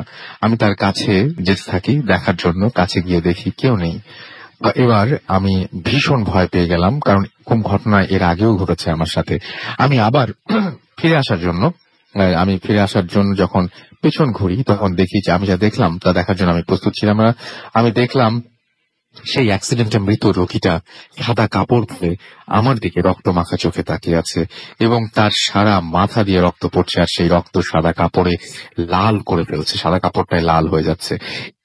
এবার আমি চিৎকার দিয়ে অজ্ঞান হয়ে যাই, এবং পরদিন সকালে আমি আমার জ্ঞান ফেরে, এবং তখন আমি নিজেকে হাসপাতালের বেডে আবিষ্কার করি। সবাই জানতে চায় ওইখানে ঠিক কি হয়েছিল। আমি সব কথা তাদেরকে খুলে বলি।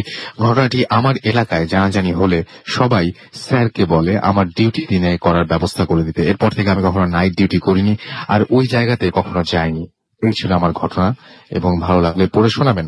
হ্যাঁ, এটাই। এবং আমার কাছে মনে হয় যে ডক্টররা যখন কোনো ঘটনা বলেন, বা যারা মেডিকেল অ্যাসিস্ট্যান্ট বা যাই বলি না কেন, তারা আসলে তো বেসিক ব্যাপারগুলো জানেন, যে এটা আসলে হ্যালুসিনেশন ছিল কিনা, এটা কি নার্ভাস ব্রেকডাউন হয়েছিল কিনা, বা এটা আসলে কি ঘটলো।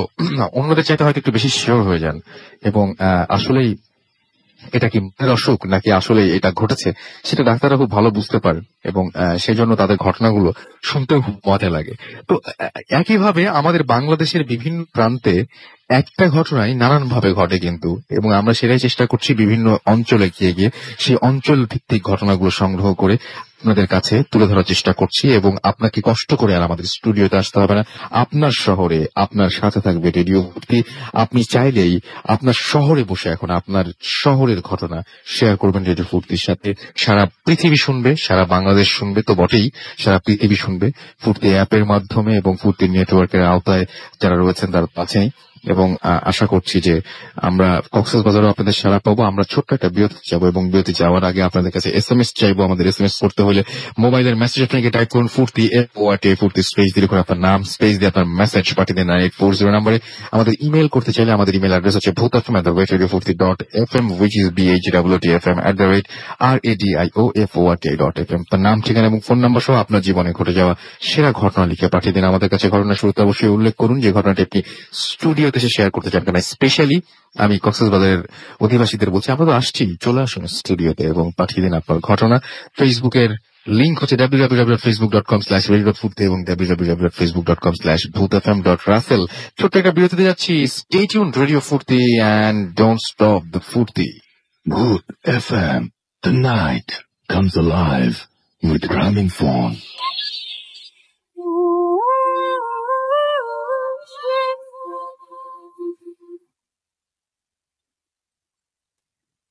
Welcome back.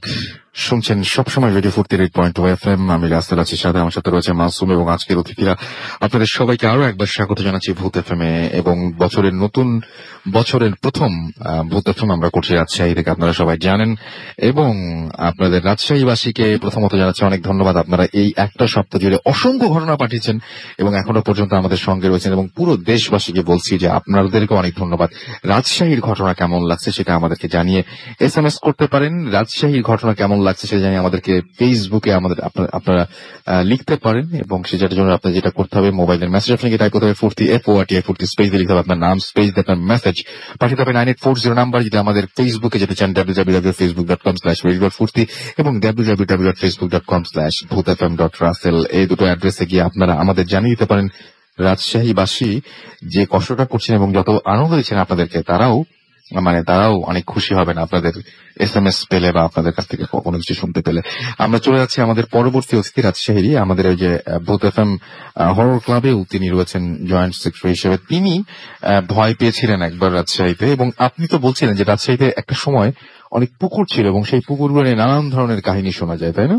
হ্যাঁ, অনেক শোনা গেছে এই ধরনের পুকুর নিয়ে অনেক ধরনের ঘটনা ঘটেছে। আচ্ছা, আপনার সাথে কি ঘটেছিল?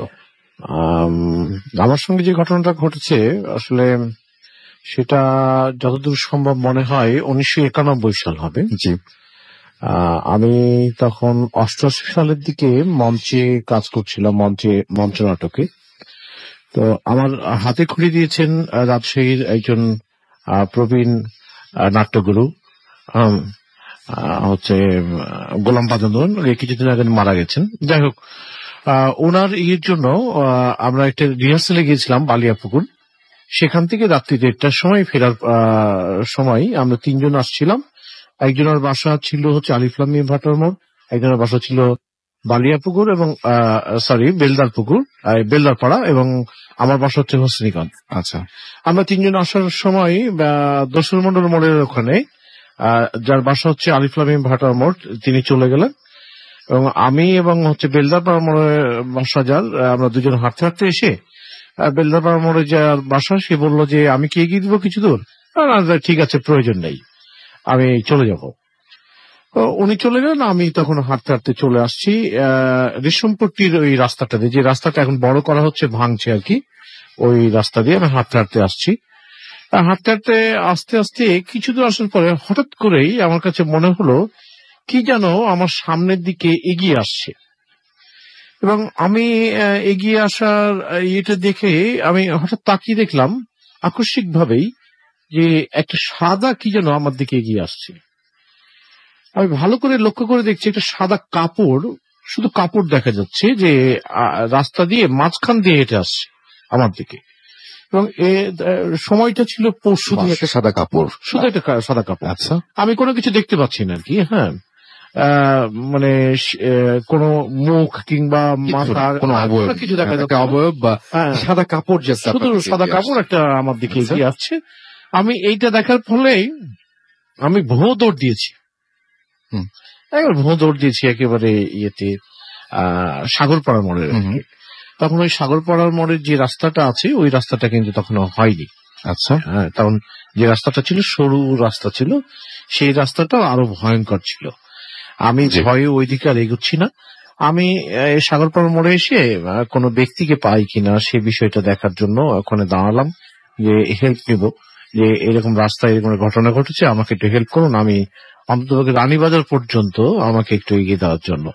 কিন্তু এরকম কোনো ব্যক্তিকে পাওয়া গেল না, কারণ পৌষ মাসের শীত ছিল একদম, এবং রাত্রি প্রায় 2টা বাজে, একেবারে খা কোনো পাওয়া যাচ্ছে না রাস্তায়, লোককে পাওয়া যাচ্ছে না।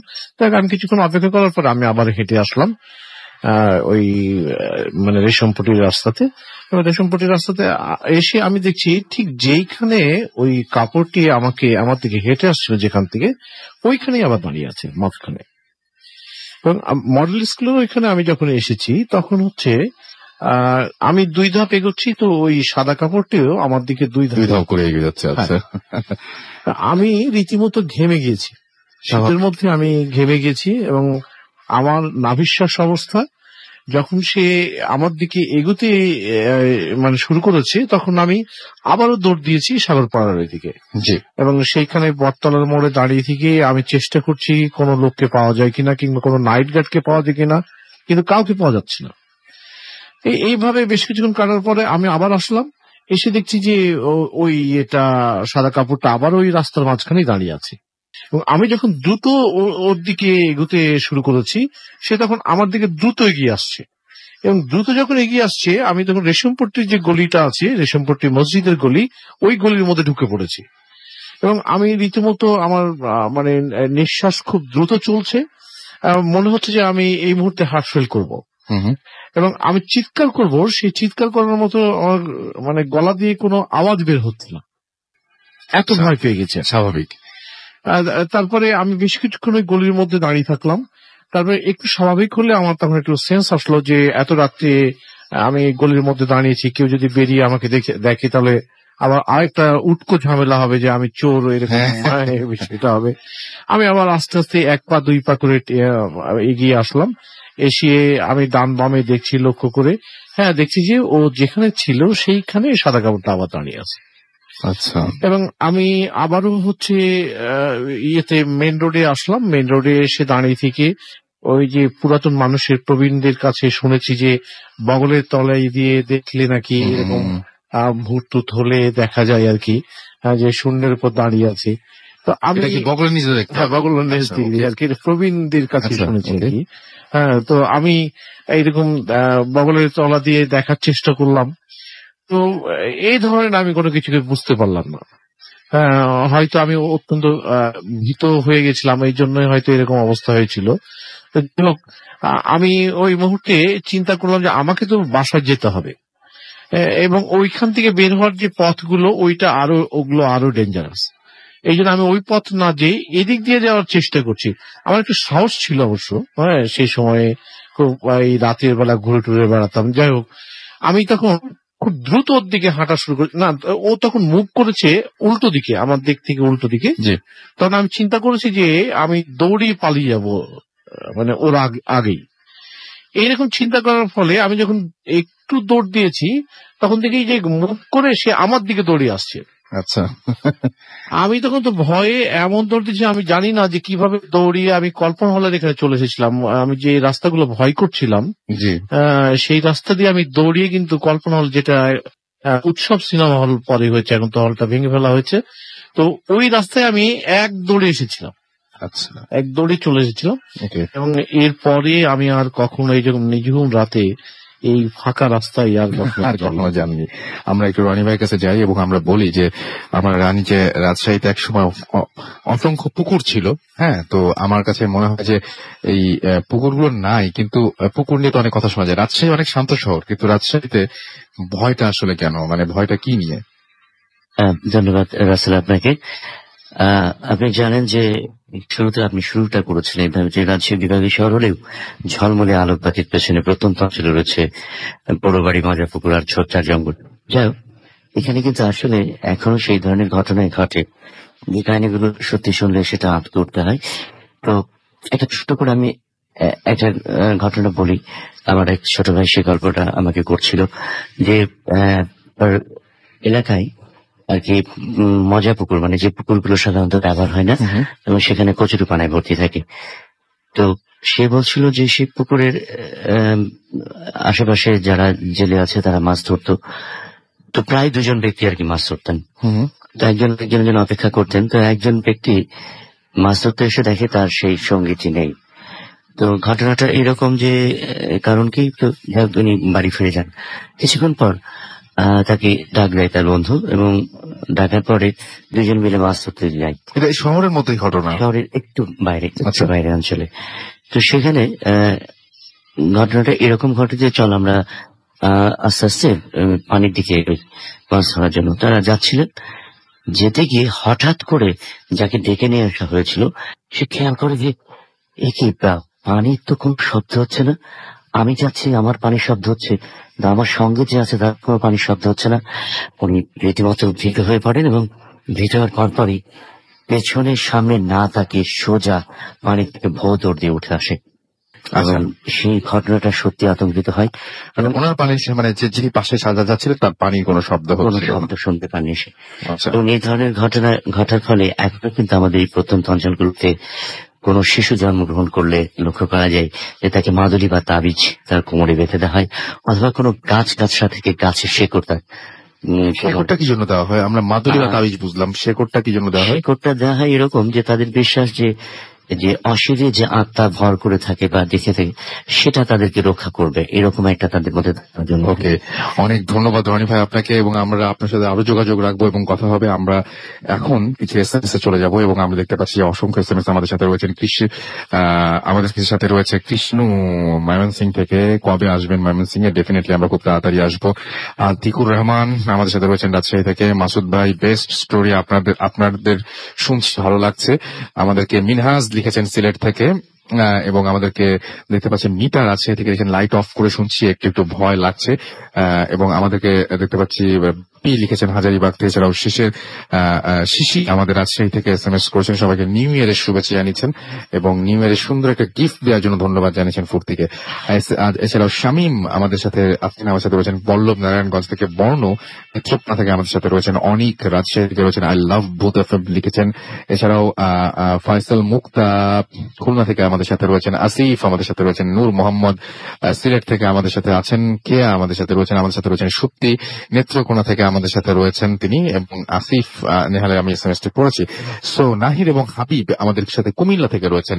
এবং আমি চলে যাব আমাদের পরবর্তী অতিথির কাছে। আপনার নামটা হচ্ছে রাইট, আপনার নাম হচ্ছে নাইম, রাইট? নাইম, আপনার ঘটনাটা আমরা ছোট করে শুনে আসি।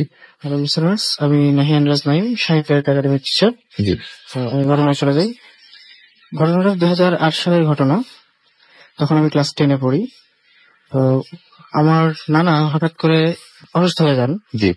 তো নানা যখন অসুস্থ হয়ে যান তখন নানাকে দেখার জন্য আমি, আমার আম্মু, আমার খালামণি, আমরা সবাই নানার বাড়িতে চলে যাই। যাওয়ার পরে দেখি যে নানা অনেক অসুস্থ হয়ে গেছেন। তো নানা যখন অসুস্থ হয়ে যান তখন তাকে তার কাছে নিয়ে যাওয়া হয়। আর আরেকটা কথা বলে রেখেছে ভাই যে আমার যে নানিদের এলাকা এটা একটু গ্রাম এলাকা। তো ওই জায়গায় প্রথমে নানাকে গ্রাম্য ডাক্তারের কাছে নিয়ে যাওয়া হয়। সম্ভবত প্রথমে ভাবা হয়েছিল যে অনেক জ্বর বা এরকম কিছু। তো যখন ডাক্তারের কাছে নিয়ে যেতে হয়, ডাক্তার বেশ কিছু ওষুধ দেন। ওষুধ তার উপরে বলে যে 2-3 দিন পরে দেখা করতে। এরই মধ্যে আরেকটা কথা যে আমার নানির বাড়ি ঠিক পাশের বাড়িতে, ওটাও আমার সম্পর্কে নানি হয়। ওই নানির কাছে 7টা জিন থাকে। তো ওই 7টা জিন আবার আমাদের সবাইকে অনেক ভালোবাসতো। এর কারণ হচ্ছে এটাই যে ওই নানি আবার কবিরাজি করতেন। আর তার জিনের কাছে যে কোনো রোগী আসলে তিনি আমার নানিদের আবার একটা বড় ঘর ছিল, ওই ঘরটা তারা ব্যবহার করতেন। যার কারণে আমাদের সবাইকেই মানে সবকিছুতেই আর কি আগে থেকেই দেখতেন। তো এর মধ্যে আমার ওই নানি এসে আমার নানিকে বললো যে এর যে এটা হয়েছে এটা আসলে কোনো না, এটা আমরাই হচ্ছে ভালো করবো। আমার নানি বললো যে কি হয়েছে, বলছে এটা কোন একটা বাতাস লাগছে বা এরকম কিছু, মানে চিন্তার ভাষায় আর কি যেটা বলে। তো যাই হোক, পরে নানি আমার আম্মু তখন বললো যে না, এটা বাতাস লাগা কিছু না, এটা হচ্ছে মানে আমার নানার কথা বললো যে আব্বার হচ্ছে অনেক জ্বর হয়েছে, একটা ডাক্তার দিয়ে ভালো করতে হবে।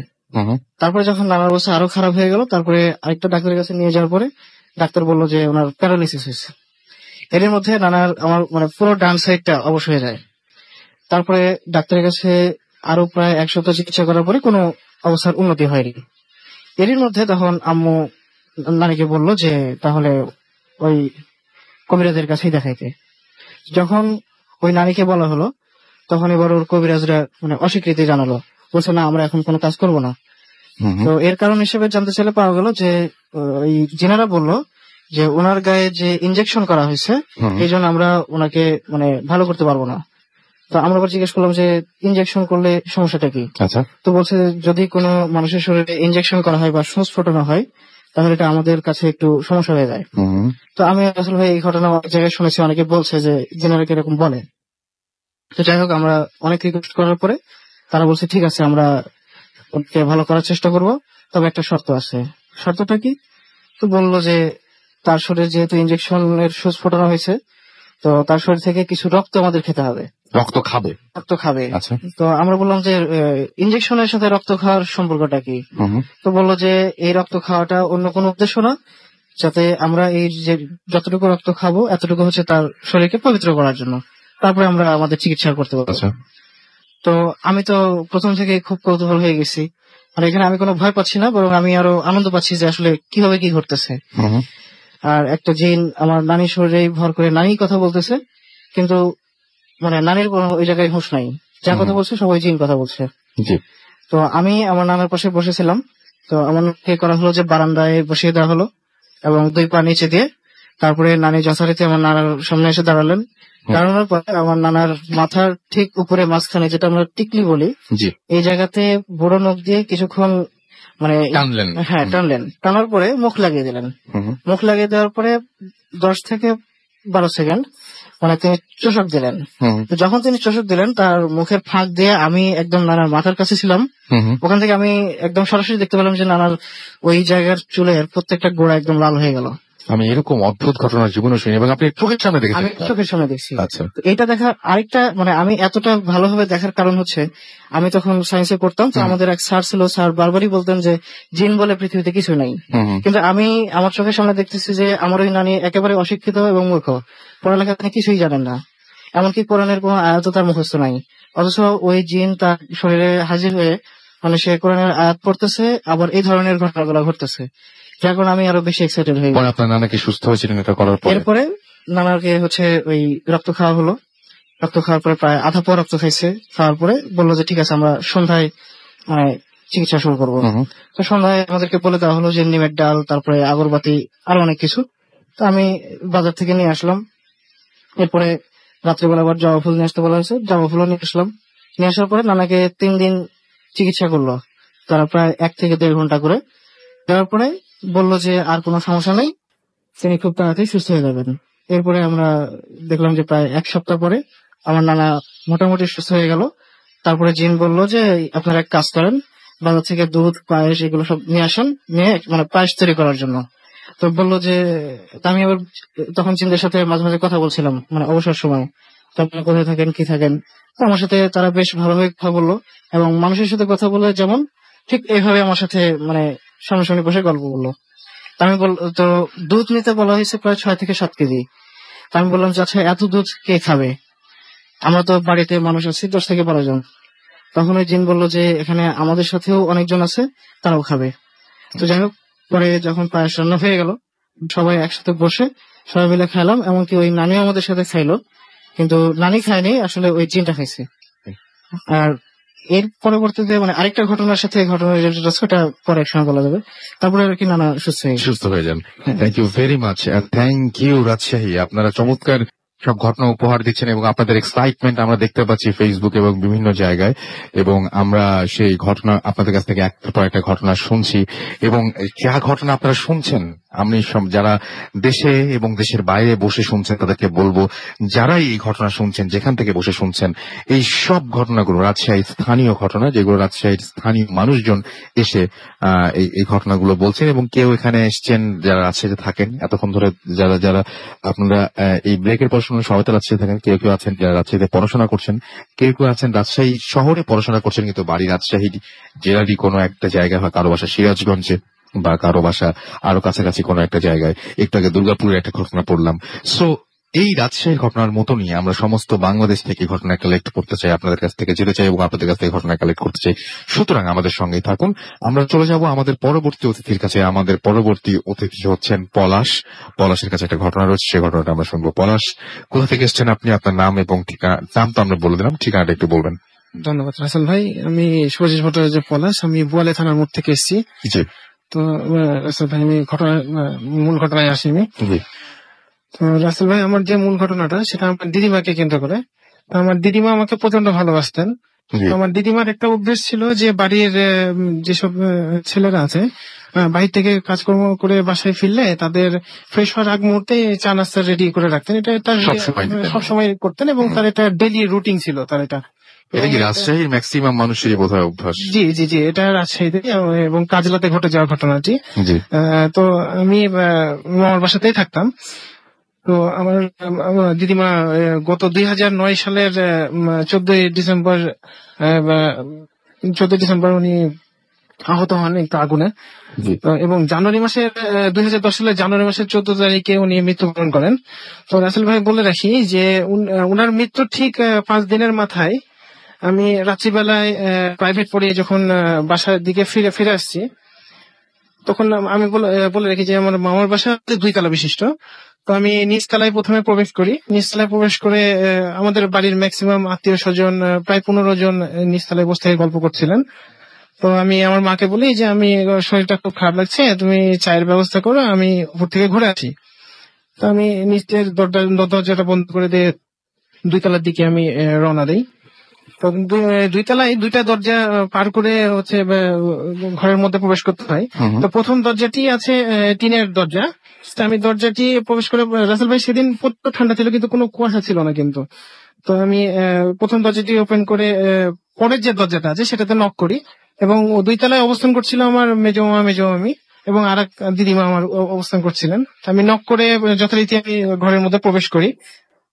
প্রবেশ করার পরে আমি টয়লেট সেরে, টয়লেটের পাশে একটা বেসিন আছে, সেই বেসিন আমি মুখ ওয়াশ করার জন্য আমি প্রস্তুতি নেই। তো রাসেল ভাই বলে রেখি বেসিনের পাশে কিন্তু দরজাটা 2 তলার ওঠার দরজাটা, 2 তলার দরজাটা সেদিন বন্ধ ছিল কারণ প্রচন্ড ঠান্ডা থাকার কারণে। তো আমি মুখ ধুচ্ছি, এরকম সময় দরজাতে প্রচন্ড জোরে একটা আঘাত আসে। তো এত জোরে একটা আঘাত আসে যে দরজাটা নড়ে ওঠে। তো আমি দরজাটি নড়ে ওঠে এবং দরজার নিচে যে ফাঁকটা থাকে সেখানে একটু আলোর পরিমাণ দেখি, কিন্তু সেখানে কিন্তু ছাদে কোনো সময়ের জন্য আমাদের লাইটের ব্যবস্থা ছিল না ওখানে। তো আমি জাস্ট একটা নক করি, যে আমি ভেবেছি হয়তো বা কেউ টর্চ নিয়ে ওখানে দাঁড়িয়ে আছে, আমাদেরই কেউ। তো আমি একটা ডাক বলি যে দাঁড়াও, আমি আসছি, খুব দ্রুতই আসছি।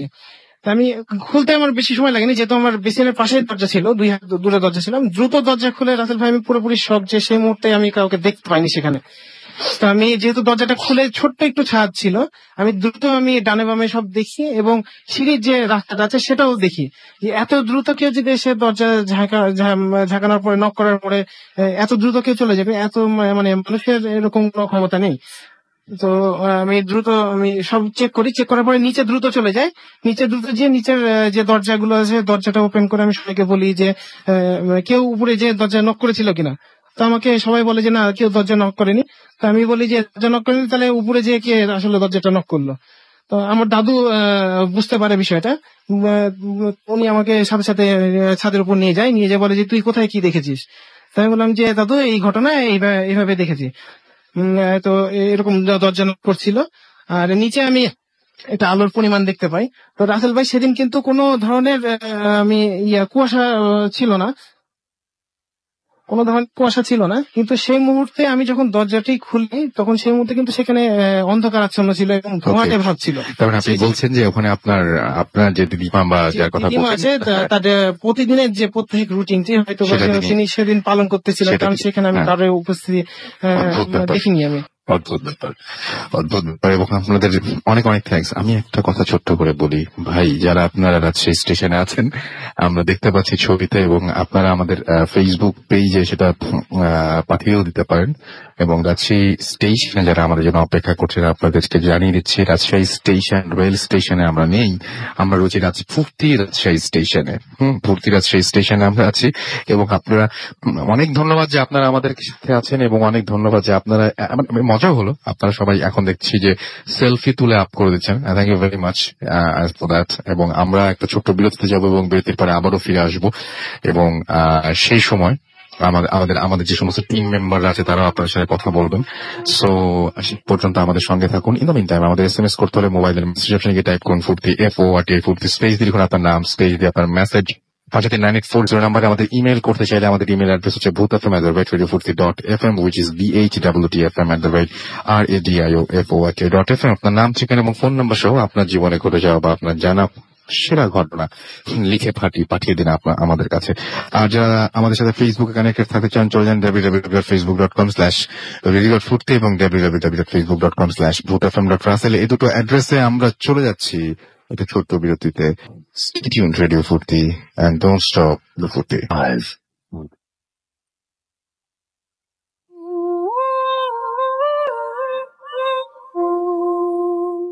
Tune in Radio Furti. This is Sharmubrihad Radio Network. 88.0 FM. Thank you Rajshahi, welcome back. এবং আমরা বলছি যে রাজশাহী আমাদেরকে যেভাবে আজকে এই বছরের শুরুতে, বছরের প্রথম শোতে আমাদেরকে যেভাবে ভূত এফএমকে যেভাবে স্বাগত জানালো, আমরা অভিভূত। এবং আমরা আসলেই চাচ্ছি, মানে আমরা জানি না যে এটা মানে এখানে ধন্যবাদ দিয়ে শেষ করা যায়, মানে তারপরেও জানাচ্ছি ধন্যবাদ। এবং আমাদের এই টিমের মনের গভীর থেকে জানাচ্ছি অনেক অনেক অনেক অনেক ধন্যবাদ। আমি দেখতে পাচ্ছি আমাদেরকে SMS করছেন অনবরত যারা এখনো পর্যন্ত। তাদের মধ্যে রয়েছেন নাদিম পুঠিয়া থেকে, অসম লাগছে লিখেছেন। এছাড়াও প্রিয়াঙ্কা মোহাম্মদপুর থেকে SMS করেছেন, ফার্স্ট টাইম তিনি SMS করছেন আমাদেরকে। হ্যাপি নিউ ইয়ার। সিলেট কবে আসবেন? হ্যাঁ, সিলেটের কথা বাবু ভাই বলছিল, আমরা যাবো সিলেটে, এবং একটা রেকিও করে আসছিলেন মনে হয়। আমরা যাবো সবাই মিলে। রফি আমাদের সিলেট থেকে SMS করেছেন, এবং এছাড়া আমাদেরকে খুশবু SMS করেছেন, জেরিন আমাদের SMS করেছেন ময়মনসিং থেকে, লি আমাদের SMS করেছেন, আমাদেরকে অপু SMS করেছেন, তিমাত SMS করেছেন, তুষার SMS করেছেন, আমাদেরকে সাকিব SMS করেছেন সুজন, এছাড়াও নীল আমাদের SMS করেছেন আমাদেরকে আরো অনেকে। এবং আমরা এই তো ভূত এফএম যে হরর ক্লাব করছি পুরো দেশে, আমাদের সঙ্গে কিন্তু এই অক্লান্ত পরিশ্রম করছে এখানে জিলানি আছেন। তো জিলানি, আমরা একটু কি শুনবো আমাদের ক্লাবের সম্পর্কে আহ্বান যদি সবাইকে জানাতেন। আমি বলছি ভূত এফএম টিমের একজন। জি, আমাদের মেইন প্ল্যান যেটা ভূত এফএম হরর ক্লাব বাংলাদেশের বিভিন্ন রিজিয়নে আমরা এস্টাবলিশ করতে যাচ্ছি। আমাদের মেইন অবজেক্টিভ সেটা হচ্ছে একটা বেসিক্যালি হিউম্যান নেচার, যেটা সবাই চায় একটা হিউম্যান টাচ। সো সবাই আমরা বিভিন্ন রিজিয়নে যখন আর কি ভূত এফএম হরর ক্লাবটা এস্টাবলিশ করবো, আপনারা আপনাদের নিজস্ব রিজিয়নে গিয়ে ওই ক্লাবের থ্রুতে আমাদের সাথে ডিরেক্টলি কমিউনিকেট করতে পারবেন। একদম। এবং এই ক্লাবের কোনো নিজস্ব কোনো নাম্বার নেই যেখানে আমরা রেস্ট্রিক্টেড থাকছি, আর এটা লিমিটলেস হবে, অনেক একদম। নাম্বার হবে, হ্যাঁ হ্যাঁ, এবং আমরা পুরো ম্যাচ লেভেলে চলে যেতে পারবো। কন্ট্রোল থাকবে আপনাদের হাতে। Definitely, আমাদের হাতে, আপনাদের হাতে, হ্যাঁ, আপনাদের হাতে। পুরো হ্যাঁ, একদম control থাকছে। কন্ট্রোল থাকছে আপনাদের হাতে, এবং আপনারা ভূত এফএম কে আপনাদের সাথে, এবং ভূত এফএম এ আসলে এখানে ভূত এফএম এ শুধুমাত্র ঘটনা এখানে সবাই শেয়ার করেন নাই, কি কি হয় আমাদের সাথে সবাই অনেক কিছু শেয়ার করেছেন। আমি দেখতে পাচ্ছিলাম একটু আগেও অনেকে কথা বলছেন, বাবু ভাইয়ের সাথে অনেকে কথা বলছিলেন, ফারনানের সাথে, এই যে আমাদের সাথে আরেক যে ভাই আছেন। কেমন লাগছে আপনার এখানে এসে? অনেক সুন্দর লাগছে। অনেক সুন্দর লাগছে। এই যে আজকে আমাদের রাজশাহী রেডিও স্টেশনে আসলেন, হ্যাঁ, সবার সাথে গল্প, সবার সাথে পরিচয় হয়েছে? হ্যাঁ, কার সাথে কথা হচ্ছে আপনার? মাসুম ভাইয়ের সাথে পরিচিত। ও আচ্ছা, সো অনেক ঘটনা আমরা শুনলাম, এবং আমাদের সাথে দেখতে পাচ্ছি আরো একজন রয়েছেন। কেমন লাগছে রাজশাহীতে যে আমরা আসলাম, একটু যদি আপনি বলতেন ছোট্ট করে আমাদেরকে। ইট ফিলস অসাম যে আসলে রাসেল ভাই আমার সামনে এখন বসে আছেন। Oh my god, my pleasure. It was very nice time with you all. আর আমরা অবশ্যই চাই যে রাজশাহীতে আরো বারবার আসবেন, কারণ এখানেও অনেক মানুষ আছে যারা খুব ভালো ভালো স্টোরি বলতে পারে। সবচেয়ে বড় কথা যে স্টোরিটা না, আমি অনেকবার এটা খেয়াল করছি, আসলে এখানে এক্সপিরিয়েন্সড মানুষ আছে অনেক, হরর দিক দিয়ে অনেক কিছু, হয়তো আজকে সময় স্বল্পতার কারণে অনেক কিছু বলতে পারে, কারণ আমি খেয়াল করছি এখানে যে পরিমাণ চাপ আছে। জি, অনেক মানুষ এখনো খুব tough। আমি আপনার জায়গায় থাকলে হয়তো এতক্ষণ ওটা পালিয়ে সাদা দিয়ে দিতাম। হ্যাঁ, সেটাই এখন ব্যাপারটা হচ্ছে সেটাই, এবং আমারও তাই মনে হয়। এবং রাজশাহীতে একটা সময় আমি বলি যে এই যে এইখানেই এখনো পর্যন্ত আপনারা আসলে অনেক এরকম ভবন, অনেক কিছু দেখতে পাবেন। আপনি ম্যাক্সিমাম মানে আপনি 10টা স্কুল ঘুরলে একটা স্কুলে একটা পুরনো ঘটনা স্কুল পেয়ে যাবেন, এবং তার মধ্যে একটা ঘটনা পাবেন। ইউনিভার্সিটিতে গেলে আপনি গাদাখানেক ঘটনা পাবেন।